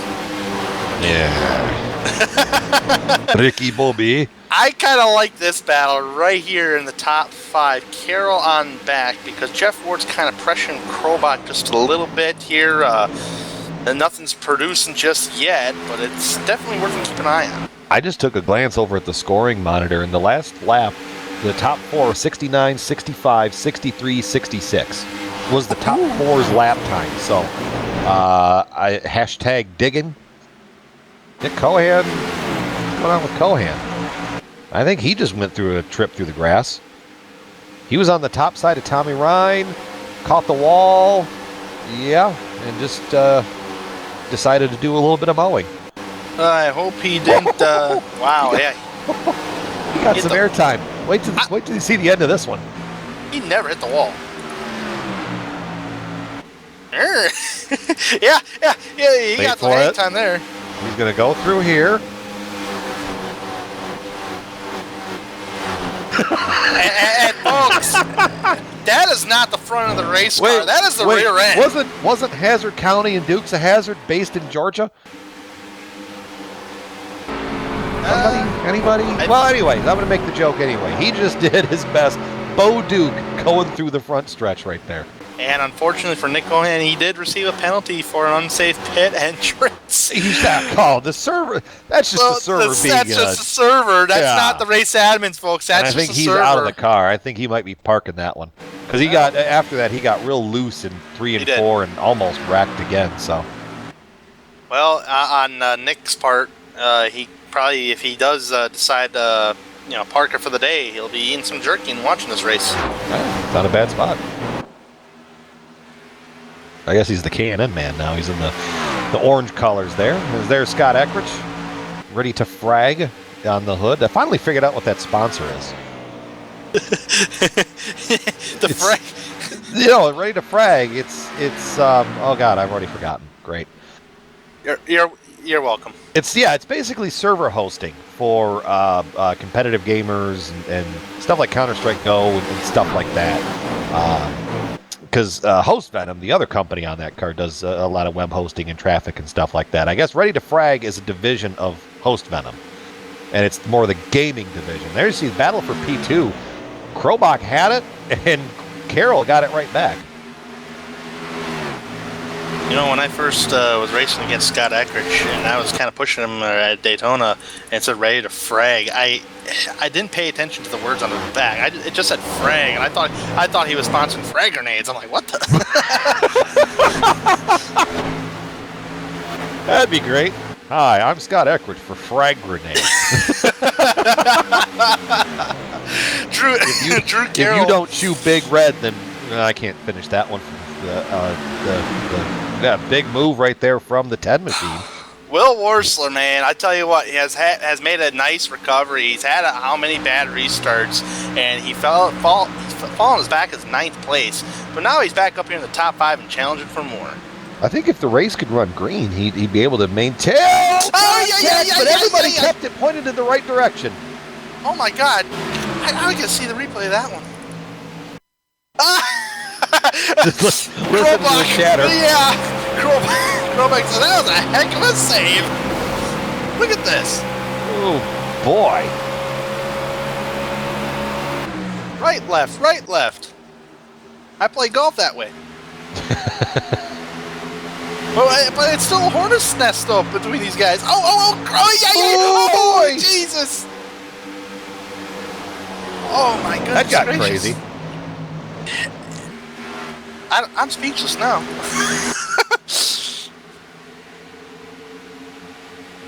So these guys have tested the waters, and they decided to trade a little paint with each other and still keep a hold of their race cars while going 180 miles an hour on the exit of the corner like that, folks. Fighting back on the toe. I think he thought better of that one and just rolled out of that. He had a head of steam, and I think he was going to get Jake right there on the bottom. Man, it's tremendous racing from these guys right here in the top 5. Just awesome. I see in the 27 machine blink around a little bit. He is. Connection issues potentially rising. That's in the 27. Ping quality. His quality's dropping a little bit. Yeah, a couple guys having some blinking issues. Chris Westerfield just blinking just a tick. His actual quality's going back to where it was. Collins is having some sort of ping issue. Otherwise, everybody else is pretty good. Out front, though, it's the Scott Eckert show. He has a 2-second lead over second place of Will Warsler now.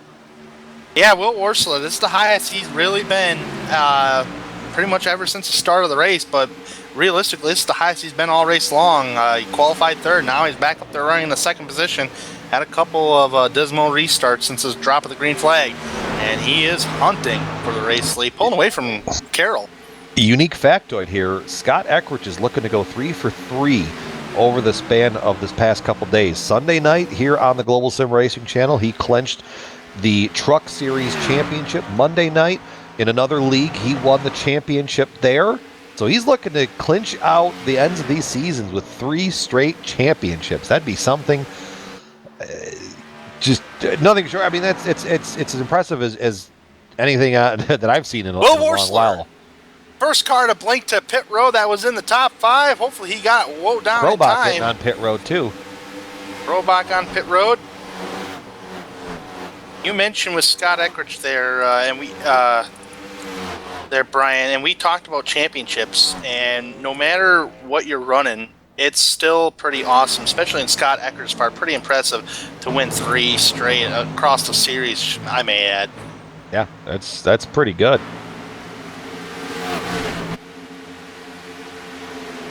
I think Krobach got a speeding penalty. Uh-oh. Just happened to glance down, and I see that car still stationary. Yep, you're right. Did Warsler get one too? Yes, he did. I thought I saw Warsler hit the cone. No, so that could have. He got a speeding penalty. Both cars got a speeding penalty. Wait, maybe you're right.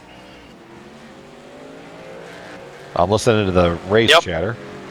Oh yeah, Will Warsler and Krobach both got a speeding penalty. Well, Warsler did punt the cone. But yeah, those 2 drivers that were running solid in the top 5 get a speeding penalty, and that's been the topic under green flag pit stops these days, is the speeding penalty. I have not seen one pit stop under caution to have a speeding penalty, so every time we've had a green flag pit stop today, folks, check it. We've had some sort of speeding penalty. Something else I've noticed, or I forgot to mention, Jeff Ward, first one to hit pit road, and he just unlapped himself from behind Scott Eckert. So I fully expect that 89 machine to have the race lead. Oh yeah, I mean he's pulling away. I mean he's eating Eckert up down in 3 and 4 right now. Eckert might pit this time by. No, he will not. He's keeping it out there. But Eckert, he might lose time, but he'll have those tires on the longer run. Longer run there.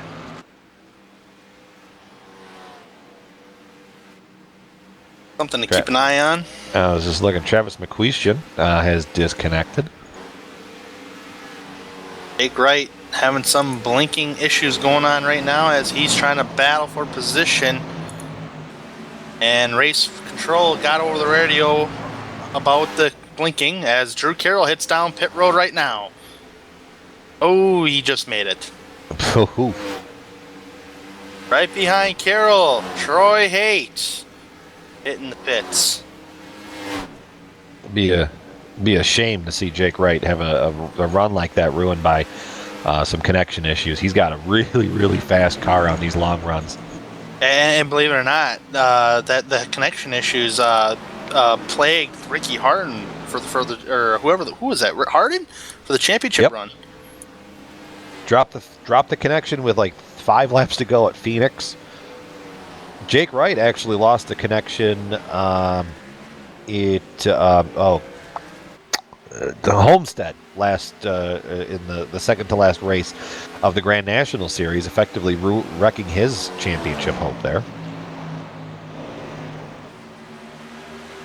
So now Ryan Howard still on track, but I'm watching that car wind down. He's heading to pit road. James Krahula going to cycle back out to the lead. Paul Pepper will enter pit road along with Ryan Howard. Brad Collins, we haven't talked about him at all today. He started 24th, currently going to be in position number 2. He has yet to make his pit stop. And will this go through pit stops? I think it will. That's going to cycle Jeff Ward back out to the lead. I think Brad Collins is pitting too. And folks, once Krahula crosses the line here, that's going to be halfway. So print the boarding passes, check out of those hotels. We're finishing it here.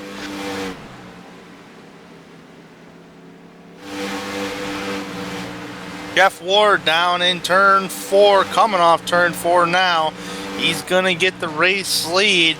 I think this is going to be for the first time today. Yep, 17 laps on that set of tires, though. Hit it really so early. Once those guys cycle back out, he's gonna be in a world of hurt. Well, let's try to take a look here. Did Dan Murray? He's the same boat, isn't he? Yeah, Dan Murray pitted 7 laps previous to Ward, and then Eckrich just pitted or just came off the pit road. He's 12 seconds back. Okay, so Ward does have a little bit of a leeway on But I think track. Ward. No, I thought something showed me that Ward was pitting. He is not. No, he's not. Right now, Jeff Ward is coming off turn number 2. Scott Eckrich is at the start-finish line. That is the gap between the two. So Jeff Ward on those older tires has a little bit of a leeway. You want to know how important tires are? It's a 13-lap difference between Scott Eckrich and Jeff Ward. Jeff Ward ran a 29.11. Scott Eckrich ran a 28 flat. That's over a second. Way over a second, actually. 1.3. That's impressive. And that's 13 laps. Not alone, 30 into a run or something like that. And we keep talking about every week about tires there, Brian. Tires won't mean too much on a couple laps or 13 laps or whatever. Yes, it does. It just does here on the iRacing Sim. I do remember iRacing increasing the tire wear about a year or two ago. So Woodrow Mahan has disconnected from the event too for fans of that 07 Jack Daniels machine. Okay, Woodrow is still supporting the Jack Daniels. Final race of the season. I know we've harped on that a lot. You see Chris Westerfield, Drew Carroll back there in 5th. A lot of guys. Jeff Ward is real slow. I wonder, he's pitting. He's something is going on with that 89 machine. Oh yeah, something's going on. You're right. He towed it. Something happened. He got on to the Jeff pit road Ward. and stopped. Okay, now did he back out? No, he's not in the car. He towed it. It's like he just came off of turn 2 and then just kind of rode into turn 3 and. Well, his quality's going low, so I wonder if he has a hardware malfunction. Something. Yeah. Oh, yeah. I wonder. Yeah, there's some kind of connection issues or hardware issues going on there with the Battle 89 for the machine. lead. Battle for the lead, though. Eckrich, no competition. That's tire difference right there between the two of Dan Murray, Danger Dan Murray, and Scott Eckrich coming off turn number 2. So that'll hand the lead back over to Scott Eckrich. I think he's already got one hand on that championship, and he's reaching his hand up for the other side of it.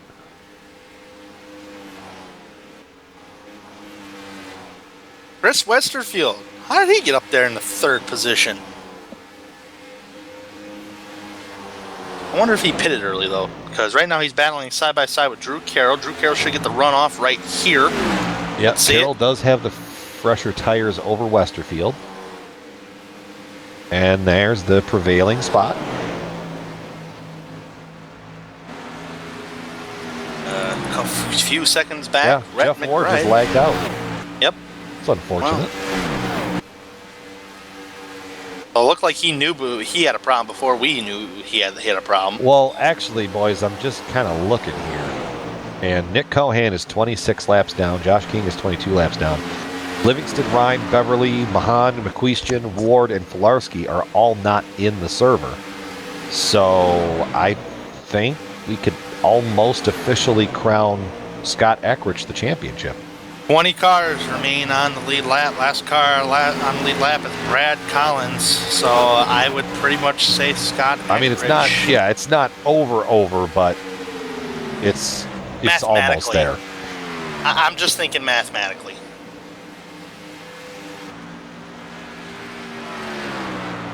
But Scott Eckrich is doing what he needed to do today. Enter today's race and have a mistake-free, clean race. That's all he's doing. Yeah, it's pretty much, you keep it pointed in the right direction. But nonetheless, besides the championship, a lot of cars are pretty much spread out here. Craig Stykes is actually going to be firing up a position here over Rhett McBride. That is a tire difference between the two drivers. And right behind Stykes is Jake Wright in the 7th position. So watch for these guys to battle here pretty soon. McBride, he is on, let's see if I can find, yeah, Dan Murray's down on pit road. I think the short pitting there going on to the other side of that number 5 machine.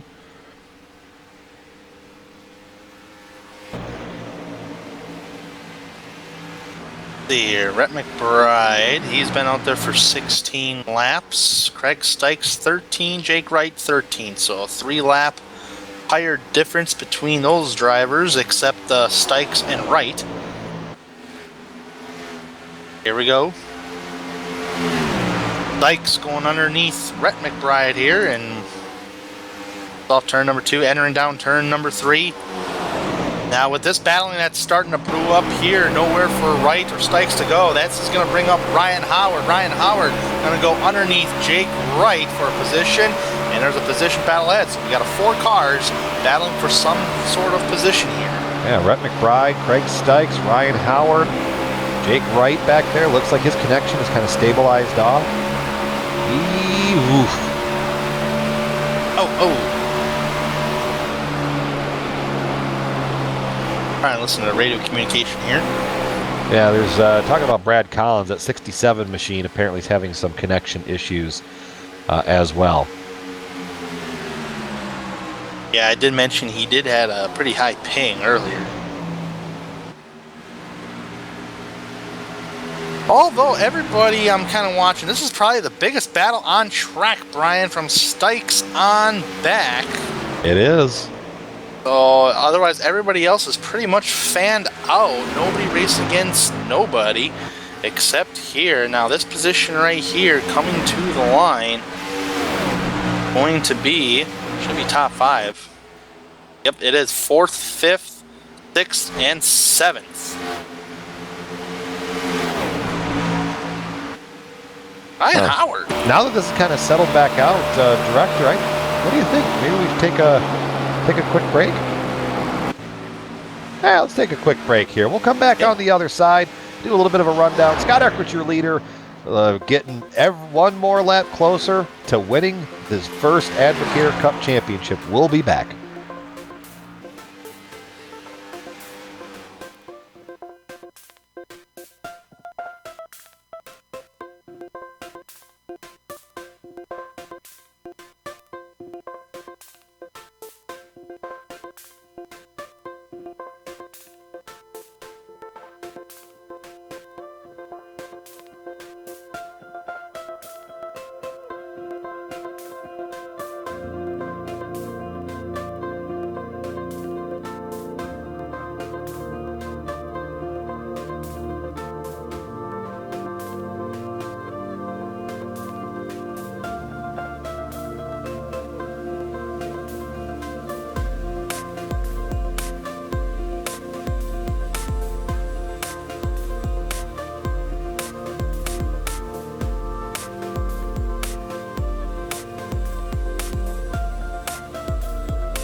Welcome back to the AdvoCare We Build Champions 300. Saw some nice racing there under their commercial break. There's our stationary camera off of turn 2. We got 75 laps to go in this event. Scott Eckrich still your leader. I think this is a good time for an AdvoCare through the field. If you're looking to add some spark to your life, AdvoCare gives you a full line of options from wellness to weight loss to those looking for a little more performance from their active lifestyle.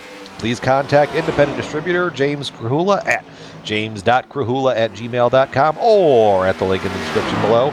Scott Eckrich, championship leader, heck, probably championship favorite from the whole cycle or from the whole start of the championship.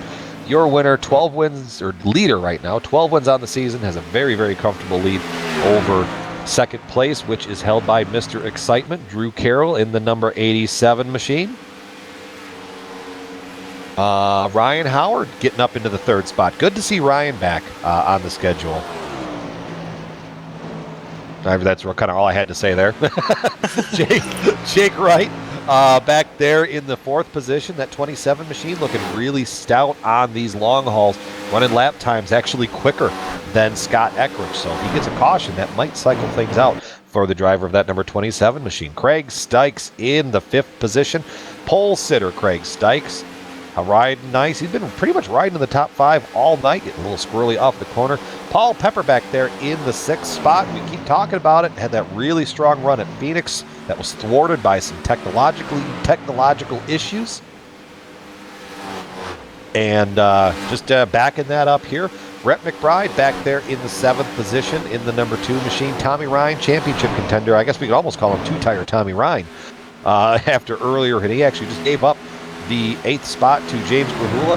Krahula the closest in the championship hunt right now, but I'll tell you what, he needs a lot to happen in order to catch Scott down. So rounding out the top 10 is going to be the 82 machine, outside front row. Troy Haight, another solid run for that 82 machine. Well, let's keep going. Ricky Harden, the other championship contender, drifting off of turn 4. Came within about a hair length of a win last week at Homestead. Still, though, solid season for the driver of that number 15 machine. Randy Yoakum back there in the number 8 machine, just solidly plugging away at it. I think Don Runkle Jr. was on pit road. He was there. He's on pit road now, and now he's the first car one lap down. So Don Runkle celebrating final run there as an independent. Going to be joining the fold of Steel Horse Racing next year. Speaking of Steel Horse Racing, there's Dan Murray, the RC driver, RC dirt car driver, I guess, in that sense. And now pit stops are starting, so we're just going to kind of let it cycle out from there. So Scott Eckrich on pit road. Sorry, Chris, we didn't mean to cut you off, but Carroll just obliterated the yellow cone. Hope he didn't get a he unsafe probably pit got entrance. a penalty on that one. I think he did too, because he was in the grass. Well, we'll see. Well, right side's going up on right now on Scott Eckrich. Left side's going up as well. Right side's going up on Drew Carroll. Left side should go up too. 4 tires. away. Scott Eckrich is away.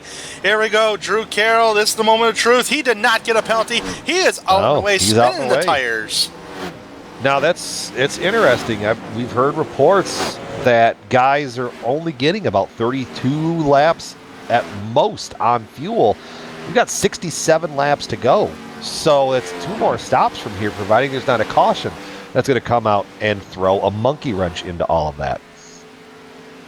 And that's what drivers really hate. Under green flag pit stop is some sort of caution. So Ryan Howard going to cycle out around into the lead. And while pit stops are right now, we're in the middle of the green flag stops. As of right now, we have 66 laps to go. 3 cautions for 21 laps. So it's been pretty clean. Or 13 laps, excuse me. I got 21 laps. Were you looking at Nick Cohan? Nope. 3 cautions, 21 laps. But anywho. Anyways. Yeah, Ryan's throwing curveballs at me right now. I'm not throwing curveballs. It's just basic math. I didn't pass math either, bud. So, so with the green flag pit stops going on, I'm just wondering when these guys. Wait, who else is on pit road? That's Hardin. Ricky Hardin on pit road. So he's getting 4 fresh stickers. Tommy Ryan saying, "Oh, he's coming in right now." We got guys right ahead. Tommy Ryan, that's coming in. Pepper! Oh, Drifted that thing inside. And he better Krahul not. and Ryan on pit road. Eckridge Not- just unlapped himself from Ryan Howard. So more than likely, he's going to get the lead. Pepper going into his pit box, going through a number of pit stalls to get to it. So right now, looking up and down pit road here, Brian, I am seeing the right sides going up clearly right now. And there's going to be no two-tire gambles here. I've seen it before early in the race. I don't remember who that was, but right now, no penalty for Paul Pepper. He's out and away. Dan Murray has inherited the lead. He's been on that set of tires for 23 laps.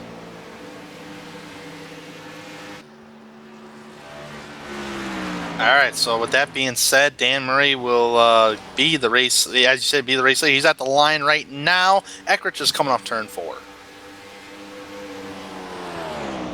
A lot of pit road infractions I'm kind of hearing on the race chatter.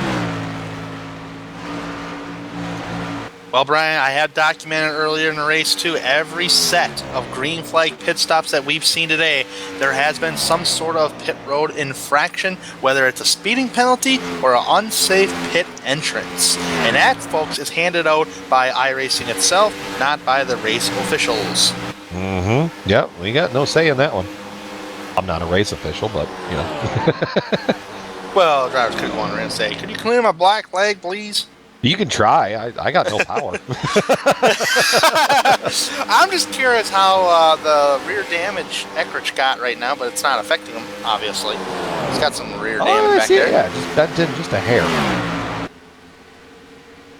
Yeah, not hurting him. He's still running some really, really fast lap times, and he's actually probably going to be catching Dan Murray here within the next 2 laps and reasserting himself back into the lead. Or maybe not even 2 laps, maybe 2 Huge corners. Because here comes Eckridge to the top around Dan Murray. So move the 70 machine back out into the lead.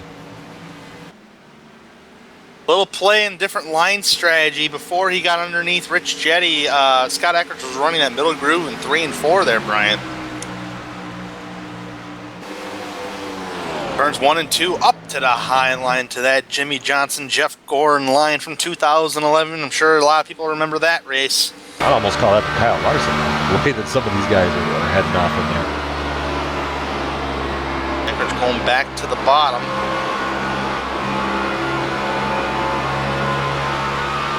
You know, the more I see these cars bounce, Brian, the more it's like, okay, this is like the second most bumpiest track on iRacing on the oval side standpoint.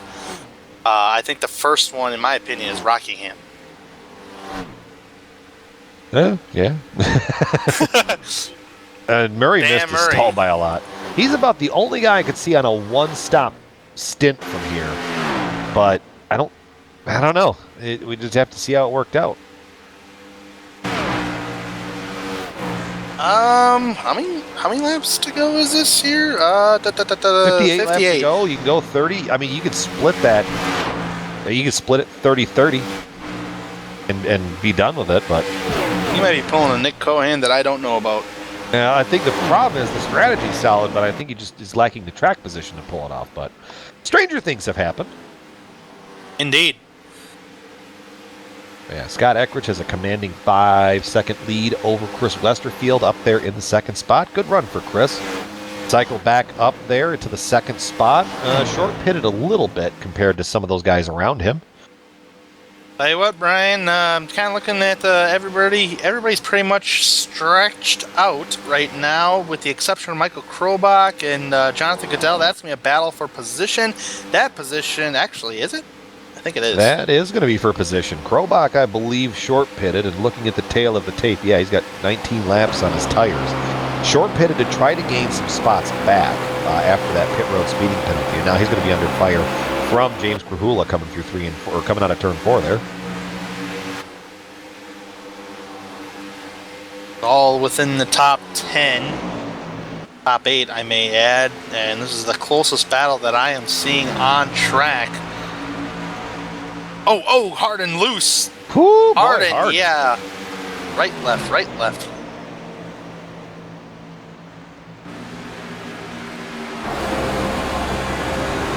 And Harden's going after another position here that actually looked for it. A little too far back to really advance it, but Michael Krobach is actually under attack from Danger Dan Murray, who's on a huge set of 4 fresh Goodyears, and who knows, Harden might split him, or Murray might split him in the middle. Not going to happen. Go underneath Cadell off of turn number 2. Now he's going to hunt down Ricky Harden. The 5's got the fresh tires, but it's gonna, and Krobach, that short pit strategy, I think he's gonna come in one stop from here, so why not? Whoa down. Get it. Yeah, he wore it down. What a nice pit road entry. That was a good textbook. That was classy right there. Oh yeah, he takes after you, Brian. Maybe he's listening to you right now, counting down to his pit box. That's brown nosing points, but I'll take them. So actually, yeah, Westerfield has fallen back a little bit more on the fallen back from Scott Eckridge.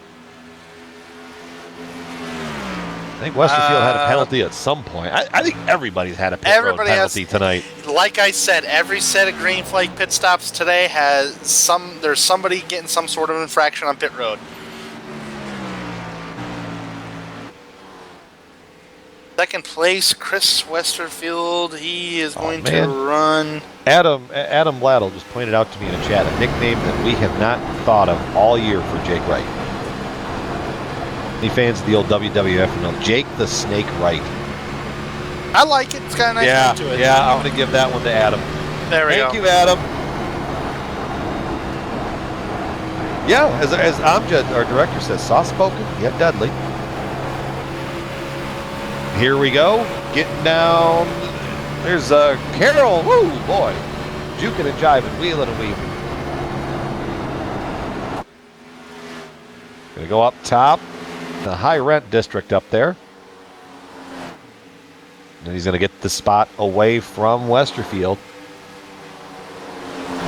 Nice textbook pass there by Drew Carroll, getting a run on the exit of the corner like that.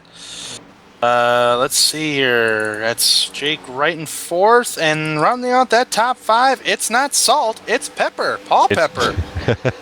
Jake the Snake Wright and Paul Salt and Pepper.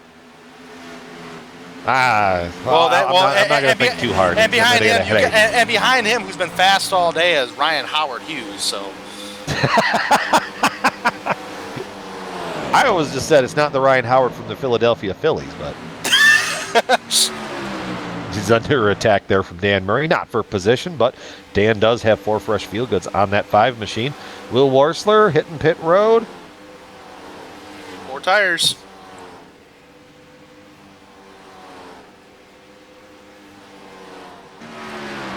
And he's away. Dropping it in gear and go. So now I guess 49 laps to go. Oh, did Scott Eckridge? He's got some front damage. What? When did that happen?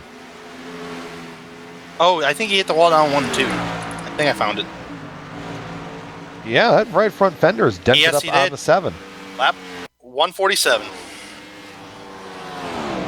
Yeah, a little too high up there. I mean, here we go. That's the line he's been running. No, that one. Oh, you said 1 and 2. 1 and 2, yeah, yes. Replay's just a little bit behind. Still a big issue. Right here, going down. This is the line he has been running, but got a little too much. Oh, just a wall scraper. That's fine. Just rub some paint off it.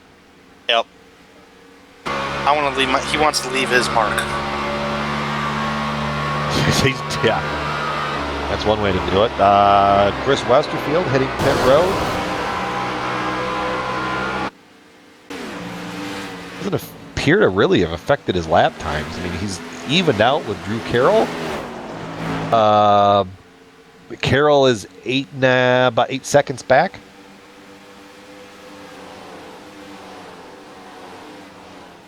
There's Westerfield on pit road. There's Carroll on screen. And a good run around the 7 machine there of Jetty. So as I was saying before I had a moment of ADD and realized what was going on there. Squirrel!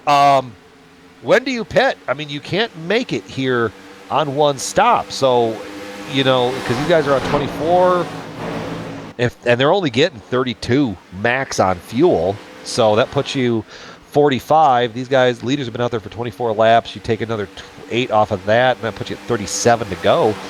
Do you pit it at 20 or pit it at 40 and then pit it at 20 and be done with it, or do you try to stretch it a little long?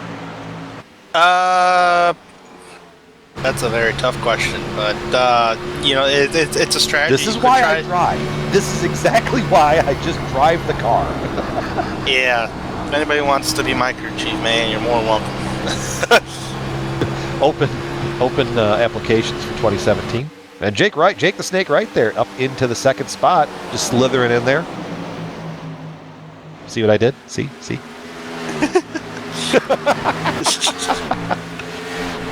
So the credit goes to Adam Blattle.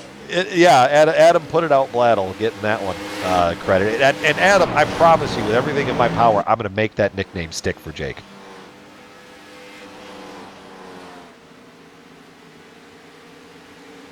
Trying to see here. You got Ryan Howard looking for more of Drew Carroll.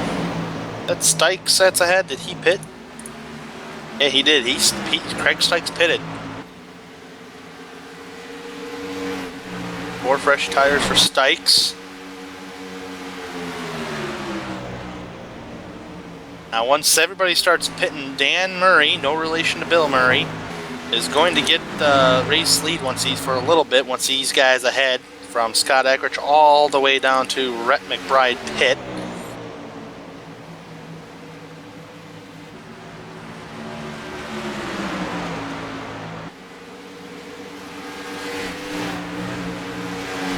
Just out front. Yeah, where are we pointing the camera at? Paul Pepper there in 4th. Solid run. Yeah, there's a little fight back here for the 3rd, 4th, 5th spots. Pepper moving his way up. We're getting into that window, folks, of green flag pit stops. Scott Eckrich is going to be running on 29 laps since his last pit stop.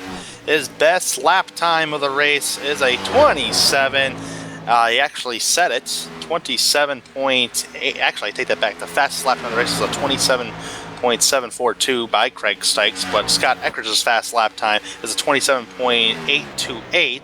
He is currently running down the high 29 brackets, low 30s.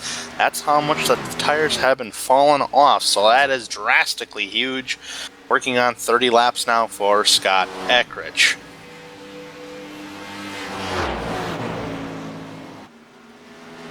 Rich Sorry, Jetty. I'm interacting with our chat room out there. You got Calvin Flarski, Woodrow Mahan, Adam Blattle. There's a whole bunch of people in on the chat, and I'm playing along. It's not a big deal.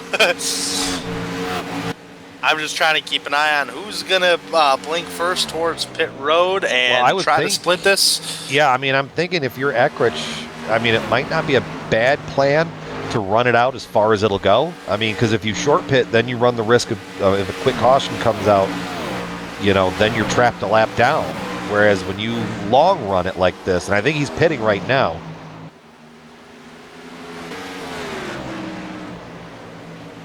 By my calculations, nobody can really make it to the end. Jonathan Cattell, no one's making it from here. Nobody. Everybody has one more stop. It's just when do you take it?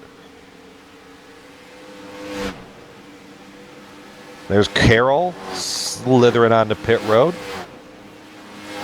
I'm using slithering too much now. That's not Drew Carroll's. He's already got Mr. Excitement.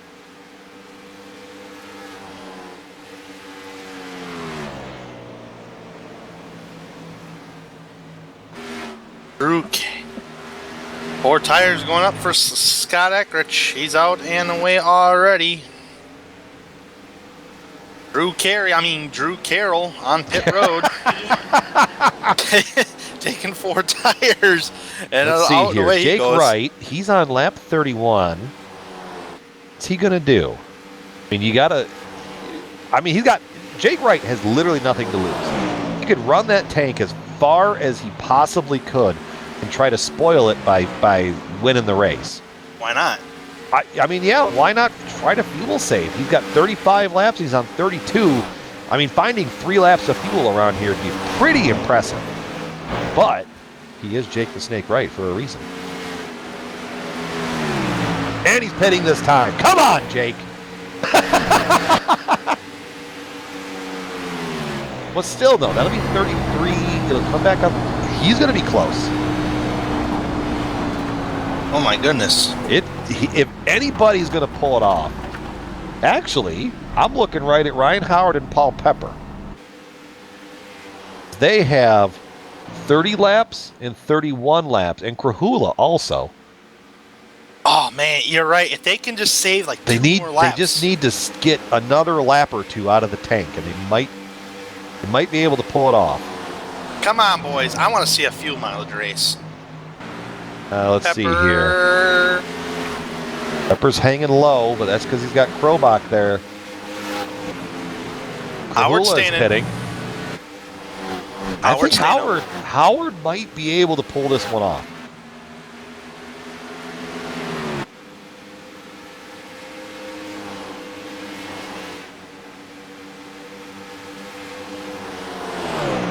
Let's see if he doesn't pit this time. That is the correct strategy. Providing if we... oh, no. Okay, he stays out. All right, that's another lap. That's good. Really good. Paul Pepper under the same strategy as well.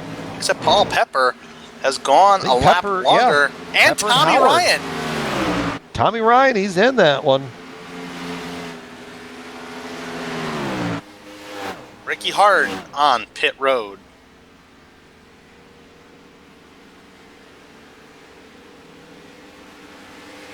Ryan Howard will make another lap. Paul Pepper will hit the pits.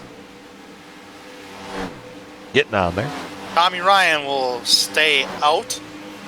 I mean, you want to talk about a tire advantage. Scott Eckridge, 6 laps on his tire. He just ran a 28.18 compared to Howard's 29.91. So, I mean, even if he has to pit, I'd say pit right now, get 4 fresh tires because you know you can make it to the end. And Howard's still going. That's going to be 34 laps for him. Tommy Ryan hitting pit road. He's made it 34 laps. yeah, Howard, he's stretching that fuel big time. He is, and that's good. That's a good thing for him because he's been running in the top 5 as of late, or top 10. I think Ryan Howard's going to enter pit road now. He is. He's on the pit road. So that's going to officially cycle the lead back out to Scott Eckridge. Woohoo! That got close behind him. Yeah, he almost got T-boned by a Will Worsler there.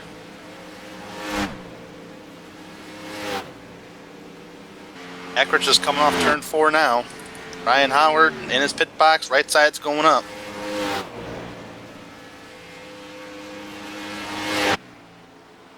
That is the end of pit stops. I think Tommy Ryan will get out ahead of Eckridge. I believe so. Tommy Ryan, Ryan Howard are the 2 drivers we know. And I think if you wanted to throw Paul Pepper in that mix too, those are the 3 drivers that can make it to the end. Everybody else pitted early, so they're going to have to... I think, yeah. I mean, it could shake out. So of the guys...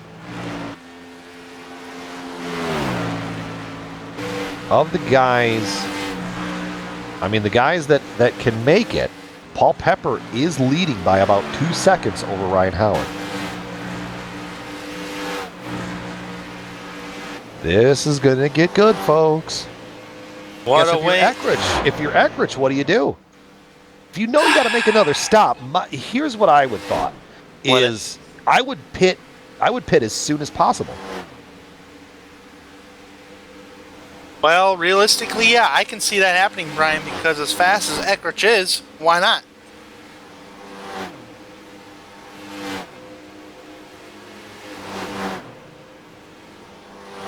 Yeah, Krobach, let's see here.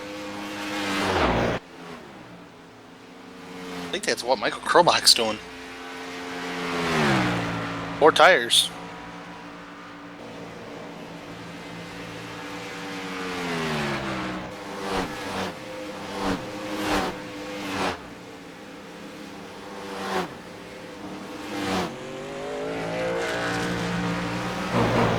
So, folks, this race has just gotten a lot more interesting under all these green flag sets of runs, because the way I count, and correct me if I'm wrong, Brian, or any of the viewers out there, I count 3 cars that can indefinitely make it to the end right now.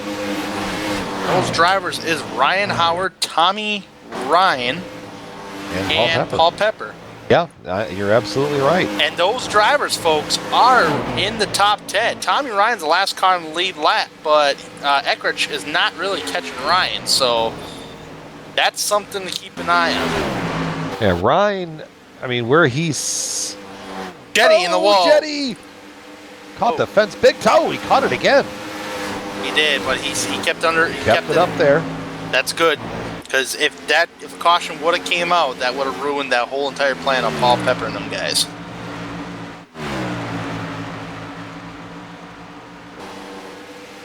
Jonathan Cadell getting on the horn and saying he is pitting this time by. And he is in the 6th position. So now we got guys within the top 10 that are going to head down pit road. And I think Cadell might be getting a little hot there. Maybe not. Oh, he got wore down just in time. Got down there. And what a tip my hat to Jonathan Cadell. He was running in the top 10. He started 22nd.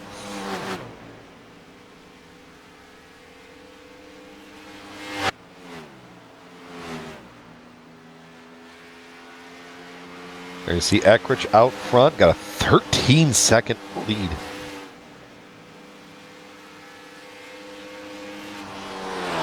Looking at it there, Brian, we mentioned Paul Pepper. He is the first guy that could that we know can make it to the end.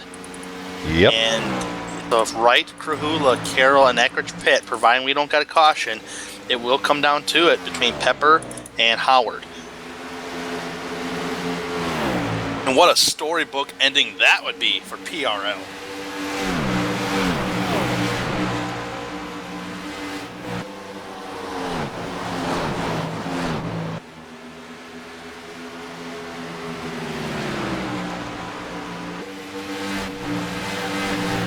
There you go, nice static camera angle there.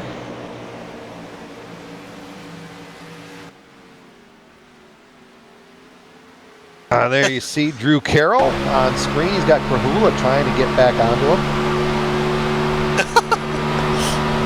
Great little YouTube chat here. We got Brian Cheesewheel Yazik and Brian the polarizing phone salesman. Hey. There's a lot in that chat we can't say on the air.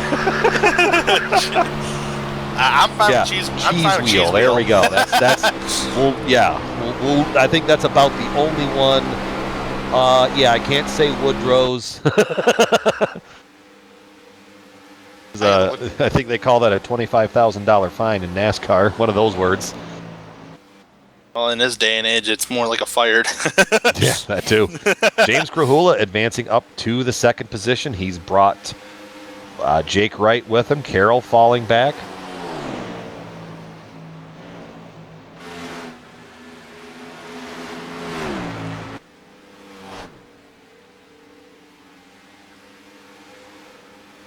Here comes Carroll. He's you know what? I'm not going to make it on fuel. Might as well throw 4 fresh field goods on it and run you some qualifying laps. 18 laps to go in the season.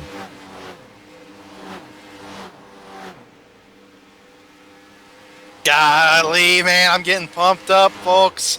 I mean, we know the 3 drivers that can make it to the end. We know the drivers that cannot make it to the end that are going to need some sort of pit stop. And as of right now, the top 5 sit Scott Eckrich, James Krahula, Jake Wright, Paul Pepper, and Ryan Howard. And that, speaking of top 5, we might have a battle heating up here soon between Ryan Howard and Paul Pepper. That's going to get closer and closer, so we'll have to keep an eye on that.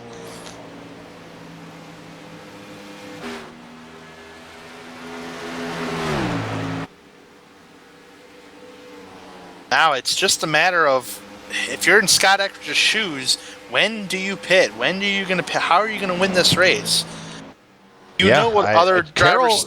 Drew Carroll has thrown his ballot. Rut McBride going to be hitting pit road. Eckrich staying out another lap. Look at that fierce battle on screen for the 2nd spot. Rut McBride, huh? What was that? Sorry? Rut McBride, huh? Rut? Did I say Rut? You said Rut. Here comes Jake the Snake Wright.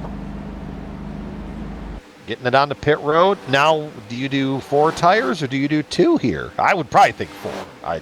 No other way around it. I'd say. Well, let's see. Oh, the 8 has a whole missing front end. I think we missed that. Well, let's take a gamble. 2, 4, 3. The controversial 3-tire pit stop. 4 tires there. Battle for P3 on screen. Potentially the win. Yep. Paul Pepper up top. Ryan Howard down below. Going off into turn 1. I think Howard might squeak by. But Paul's going to get a run from the top. Pinched him just a little bit. This is the battle I was talking about that was going to heat up, and Ryan Howard's going to get the momentum entering the corner of the racetrack. He does. Howard gets around Paul. Don Runkle in the grass on the front stretch. Don't come up. Okay, Ron Dunkel Jr. Tanner too. Tanner, look at the chat. Working on it. Oh, okay. Nice. Hey, thank you, Woodrow.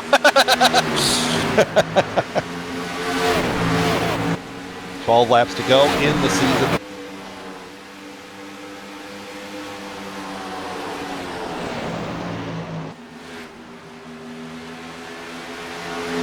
Yeah, it looks like on screen. These guys are running down James Krahula. That's going to be battle on screen. That's not going to have to wait for pit stops to cycle out. But folks, you know why Ryan Howard's running so hard like this and catching James Krahula.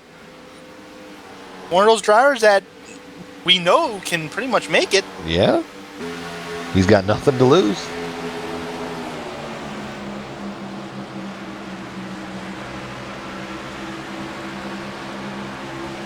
Paul Pepper, he's now 5/10 back.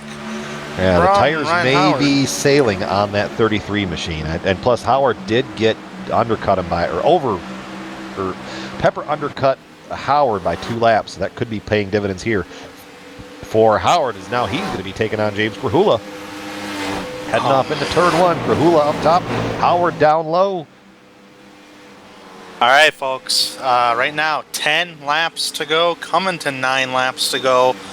And Scott Eckridge. Krahula going for a double up. Krahula went top to bottom, going to fight back.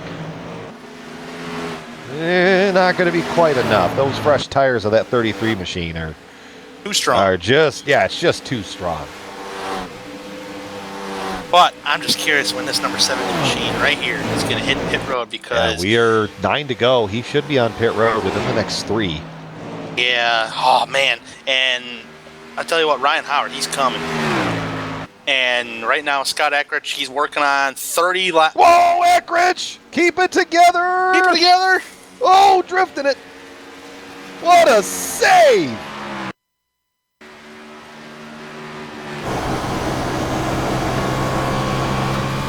Unbelievable. Just caught. Wow. Look at that steering. I have a feeling we might be seeing him on pit road now. Folks, it was, a pass in the grass, but there was no pass. He passed himself in the grass. 7 laps to go. The only reason why I said that is because realistically, the pass in the grass, there was no pass.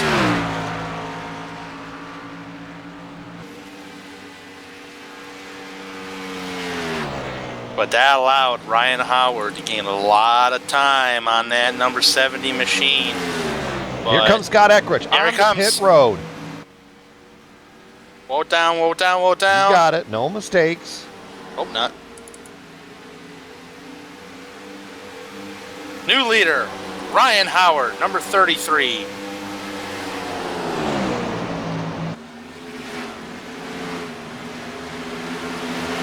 Krahula's hanging out. I wonder if he might just try to run it long and just see what happens. It might be his only shot. It's going to depend on when Scott Eckridge, who just did fuel only for the 70 machine, Oh, my goodness. Minimize the... Oh, God, that thing's getting squirrely, getting back up to the track. Hold it together, bud. Krahula's the biggest gamble, Brian, in the top 5. Krahula's right now on 29 laps with 5 laps to go. That's going to be a tall order. Scott Eckrich, where has he circled back into the play? He's in the 8th spot.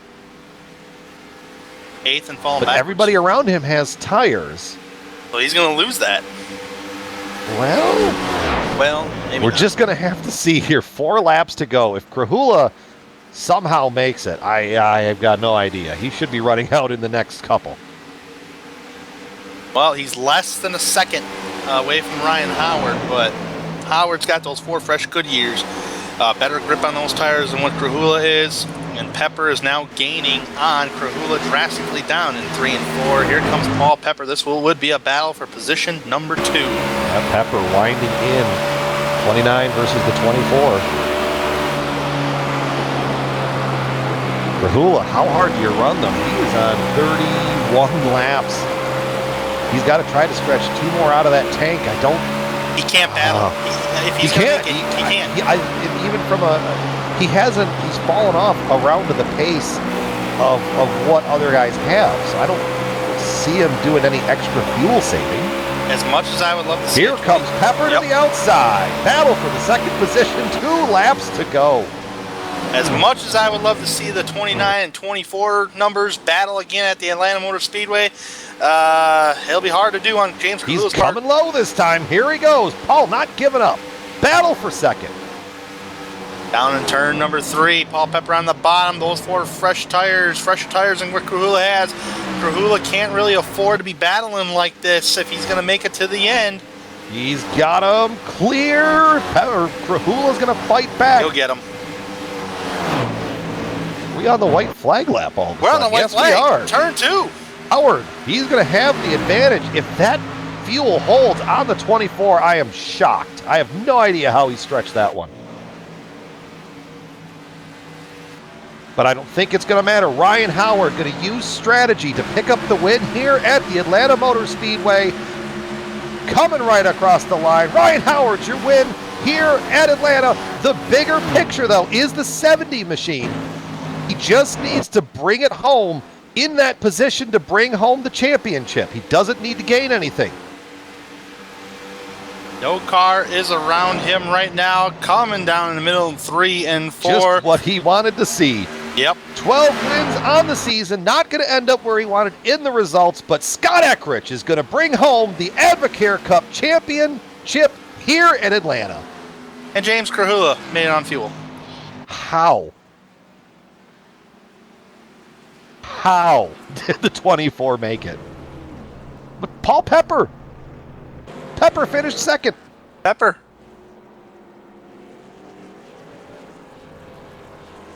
34 laps he made it there. What a race. What a storybook ending to finish out the PRL Cup Series with Ryan Howard going to victory lane. And speaking of victory lane, more like the championship lane, it's going to be handed to Scott Eckrich in the number 70 machine. There you go. There you see double burnouts. Hey, Paul Pepper getting on some of that too. Why not? Best finish of the year.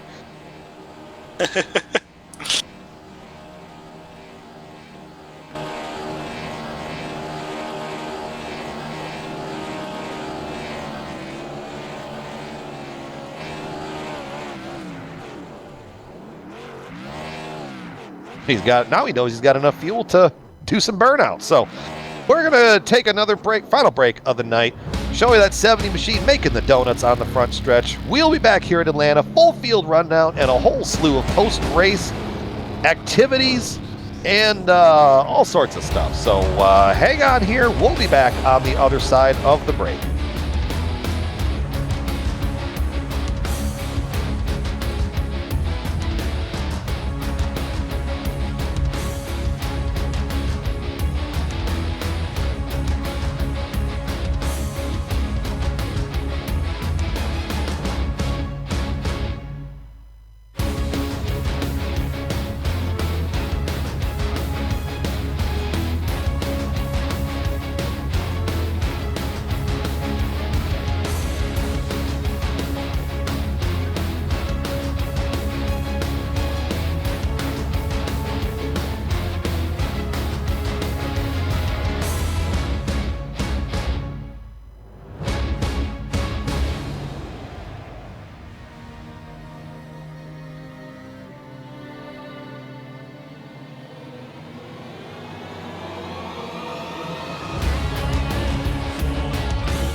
Welcome back to Atlanta, where the We Build Champions Week is it's concluded. Ryan Howard brings home the trophy, but Scott Eckrich brings home the championship. So here's how they finished. Ryan Howard first. Paul Pepper, season best, finished there in the second spot. James Krahula somehow stretching every drop of fuel out of that tank, bringing it home third. Tommy Ryan fourth. Ricky Harden in the fifth spot. Chris Westerfield sixth. Drew Carroll seventh. Jake Wright in eighth. Dan Murray ninth, and Scott Eckrich with the top 10. And outside the top 10, Michael Krobach finishing 11th, the last car on the lead lap. First car one lap down, Jonathan Goodell finishing 11th tonight, or not 11th, but 12th tonight. Will Worsler 13th, Craig Stykes 14th, 15th, Rhett McBride, Troy Hayton 16th, 17th, Don Runkle Jr., 18th is Rich Jetty, Randy Yoakum 19th, and rounding out the top 20 is Brad Collins. All those drivers wish they could see better days. Yep, back there in the 21st spot, Jeff Ward. 22nd to Travis McQuistion, 23rd to Nick Cohan, Gerald Livingston 24th, Woodrow Mahan 25th, 26th to Josh King, Jeff Ryan 27th, Calvin Filarski 28th, and not taking the start tonight was DJ Beverly. Tanner, you have caught up with James Krahula here, finished out the season there in the third spot. I guess take it away, bud. Yes, sir. Trying to catch up with James Krahula, and James, tonight was pretty much a long shot for a championship run, but you still came out and gave it your best, and you stretched every drop of fuel. You technically made 34 laps on a tank of fuel. Tell me, how'd you even do that? Did you even attempt to save? I was saving on that first run, and then I realized that I guess just the way that I was driving the track, I was 2 laps to the good on that on the middle stint there, and I was like, oh well, I ain't saving, and so I even pitted a lap early, and I just went and I ran out and turned 2 after the checkered flag. Well, at least you had enough fuel to make it to the checkered flag. That's always the most important thing. We've seen a lot of green flag racing today, a lot of difference between fresh tires and no tires, and you guys went 128 laps green flag racing from lap 67 all the way to lap 195. And I tell you what, James, that's got to be pretty exhausting for a driver, not just mentally, but physically as well. Oh yeah, I'd laugh at people. Sorry, I am out of breath.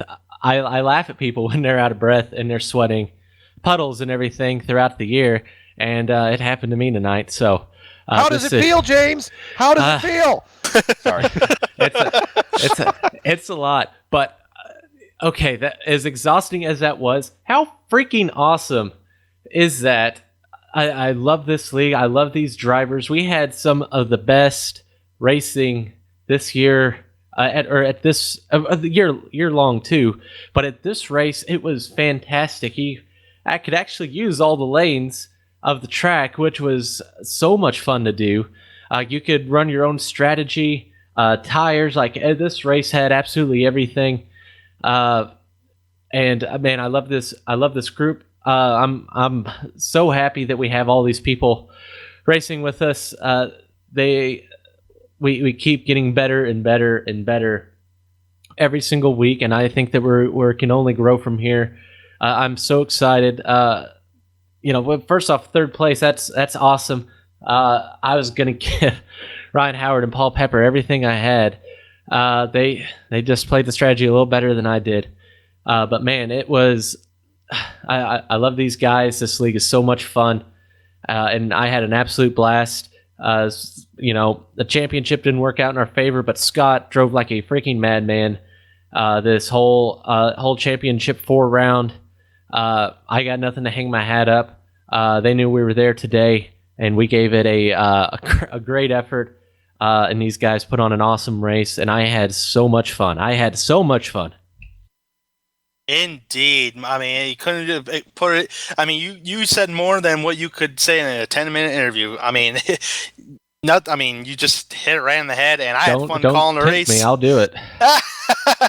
But I mean, I had fun calling the race this year with you guys, with Brian as well, and you guys definitely put on some entertaining races. This Atlanta race tonight to close out the season, as I told Brian, it was a storybook finish. So, but James, you finish out the year with 2 wins, 11 top 5s, and 25 top 10s. Congratulations on such a great season, even though you didn't win the championship. That's fun. I still had fun. I bought the trophy a few weeks ago, and I did not want to have to go engrave someone else's name on there. I was hoping I was taking it back to put my own name on there. I'll be sending it off to Scott here in a couple weeks when I get his plaque for the man. Scott, he's a man. Let me just tell you about Scott. I'm going to talk about our champion here real quick, and I know I'm going to come back and present him with his trophy and everything, but. Man, at the beginning of the year, I couldn't be madder at a guy. He was getting on my nerves. I just didn't like a whole lot of things about how he was doing and his attitude and his racing on the track. And I talked with him. I sat down. I talked with him, and he's a stand-up guy, and he changed his attitude, and he's exactly the type of person we want racing in this league. And he's a very deserving champion. I don't know if I shared too much information and everything there, but Scott's great. Very, very deserving of the championship. Went to a great guy. It just goes to show how much respect goes around in this racing league. But James, we thank you very much for the interview here at Atlanta, and we wish you the best of luck for the 2017 season. It's going to be great. I'll be back here in a few, and we'll give Scott that trophy reluctantly, but I'll give it to him. All right, that was James Krahula finishing third tonight here at Atlanta. Who are we doing next here, Director? I got Mr. Paul Pepper with a season best finish of second place. Paul, talk to us about your night, buddy. I can't believe where I ended up, man. It was long race. Didn't run up front a lot, but just tried to run our own race all night long, and it worked out in the end. I learned my lesson last night in the Coastal Safety Auditors race by short pitting. That wasn't going to work, so I was going to run it dry every time, and it just worked out. I wish I was able to hold Ryan off, but that's still awesome to get a sucker-free 1-2 to finish the season off. Yeah, not a bad showing. It seemed like the car really started to come to life after the second half of the race. Something that we were kind of wondering up in the booth. Did you get any speeding penalties tonight, or any pit road infractions? I did not, but I was damn close, I'm sure, for getting them. I smoked it a couple times coming in. Okay, so mark him off the list. He didn't get anything. Yeah, no penalties. I tested it out, unfortunately, on James last night in the Coastal Safety Auditors race, just how much I could push it, and no speeding penalties, so that's a good thing. Well, that's not a bad way to end up the 2016 campaign. So tell us here, are you going to be around for next season in 2017? Yeah, for sure, man. I've learned so much with this iRacing, and especially in this league. James and Ricky and all the admins and have put on such good racing here, and everybody's willing to share their knowledge. I will for sure be back in 2017. It's going to be a half season again with my work schedule, but I can't wait to come back. Well, sounds great. Hey, before we let you off the hook here, any final shout-outs for the final broadcast of the year? Absolutely. Big thanks to you guys, Brian, for the job that you guys put on for these broadcasts. You guys do a wicked job. Thanks to James and for the league. Thanks to all my teammates at Sucker Free, DJ, who unfortunately wasn't here tonight. Ryan, congratulations on the win. Jeff Ryan, also all the guys at Unacceptable. Our satellite team, James and Tommy and Ricky and everybody in that group. They've taught me so much this year. I appreciate it. Obviously, the Outliers Mining Solution Group for stepping up sponsorship on the car. They're going to be back in 2017 with full-time sponsorship in the Cup Series. So big thanks to Brad Juice and Adam Hewitt and Salar Javid for all their support and help. And can't wait to get back here next year. It's going to be a blast. Hopefully we can get a win in this Cup Series. Sounds great, Paul. We will catch you on down the road next February. Thanks, Brian. Have a good one, man. All right. So With that being said, Tanner, you've caught up with our race winner, Ryan Howard. Tanner, take it away. Ryan Howard, you bring home the checkered flag by just pitting at the right time, and you bring the Dr. Pepper machine to victory lane. Tell me about your strategy for the evening. Yeah, I know the side of my car says Dr. Pepper, but I got a cold Miller Lite right now. So we had a great run tonight. Got a little nervous there with that contact and spin through the grass early. Had some pretty significant damage. They actually turned the motor off. It worked out though. We made our way through there. Long green runs definitely worked in our favor. Just did a really good job getting up through there, and I'm not sure if that spin helped me out on the pit cycles or what, but I was actually good to go there about the last 3 pit stops. So that definitely helped. I didn't really have to worry about fuel. Just kind of floated in the corner, save a little extra. Most definitely, and it got you to victory lane, your second win on the season. So congratulations to that, and you did make the chase this season. I believe you made it in on points, if I'm not mistaken. You'd have to correct me if I'm wrong on that. But although you had a good season, and what a way to close out your season is by winning. Yeah, we did. We had a good run this year, winning at Dover, the first race there, and just kind of a tough year for me with scheduling and stuff, and wasn't able to race a full schedule, and that kind of hurt me in the chase. Just didn't have enough time to get around on Tuesday nights every week. So definitely love Atlanta. We had a good run going last week and dropped connection at Homestead. Thought we might have had something for him at the end there, but we dropped, and that kind of hurt my morale a little bit. But I knew coming in here that we had a good shot at it, and Atlanta's a fun track. I thought we had some of the best racing all year tonight. Kind of stuck to the low line there, but people were able to get up top and run different lines, and it really showed a true testament to what really can happen at some of these tracks. And everybody, I just got to commend everybody for doing a really good job, not running over each other on fresh tires and stuff like that. And we were lucky to keep it green there and use our fuel to get us to the end, and we stretched it out and got it done. Absolutely. Now, Ryan, will we be seeing any more of Ryan Howard and the Dr. Pepper machine for the 2017 season? We're going to try. It might be the same thing, prior commitments. Like I said, starting in April, I play softball on Thursdays, so it's going to be a little tough to make those races for about mid-season. But you'll see me in the trucks and Grand National, and might be racing with you guys, and we'll pop in here and there in the Cup Series if we're able to, and just love racing with these guys. It's a good group of guys, and James did a great job putting on this league this year, and it's fun to come back and race. I was on a little hiatus there from sim racing, but he did a great job bringing us all together, and I've raced against a bunch of these guys back in the DMP days, and been sim racing a long time, and it's just a real solid group of guys. So couldn't be more happy to end the year this way and go on to next year. All right, Ryan, we thank you for taking the time to talk with us here in the aftermath of the race, and congratulations on your win to close out the season at Atlanta. Awesome, and thank you to you guys for the great job on the broadcast all year. Don't tell my boss, but it gives me a few minutes to sneak away the day after and watch them, so it's been a pleasure. Indeed, Ryan. Well, that was Ryan Howard, folks, winning the race tonight, closing out the season with 2 wins, 7 top 5s, and 9 top 10s. Back to you, Brian. All right. So with that being said, we've caught up with the one and only Scott Eckrich. And James, I'm going to hand this over to you here, buddy. Scott, I'm going to give you another one of these.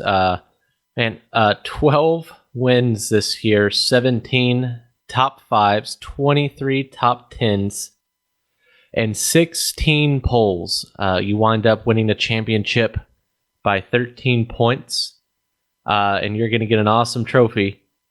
Scott Eckrich, you are the 2016 Premier Racing League AdvoCare Cup Series champion in this inaugural year. Congratulations. Thank you very much. Scott, never one to be short on words. Tell us about the night. Tell us about the season. I mean, what's kind of running through your head right now, bud? Oh yeah, tonight we were just trying to have a good finish there, and we thought we might have something a little more there for a little bit, but didn't quite have the gas mileage we needed at the end. But As far as the season goes, yeah, we just did tonight what we had to do all year long. Just get out there, try to lead as most laps as we can, and go for that victory. And it was enough, and we got the championship. Well, as Ricky Harden, the stats man of the Premier Racing League, just pointed out to me, you led 1,795 laps this year in the Cup Series, a mere 1,400 more than second place. So I think you accomplished the mission. What makes you so good in these Cup cars? I mean, is it just the feel? Is it just kind of talk us through that?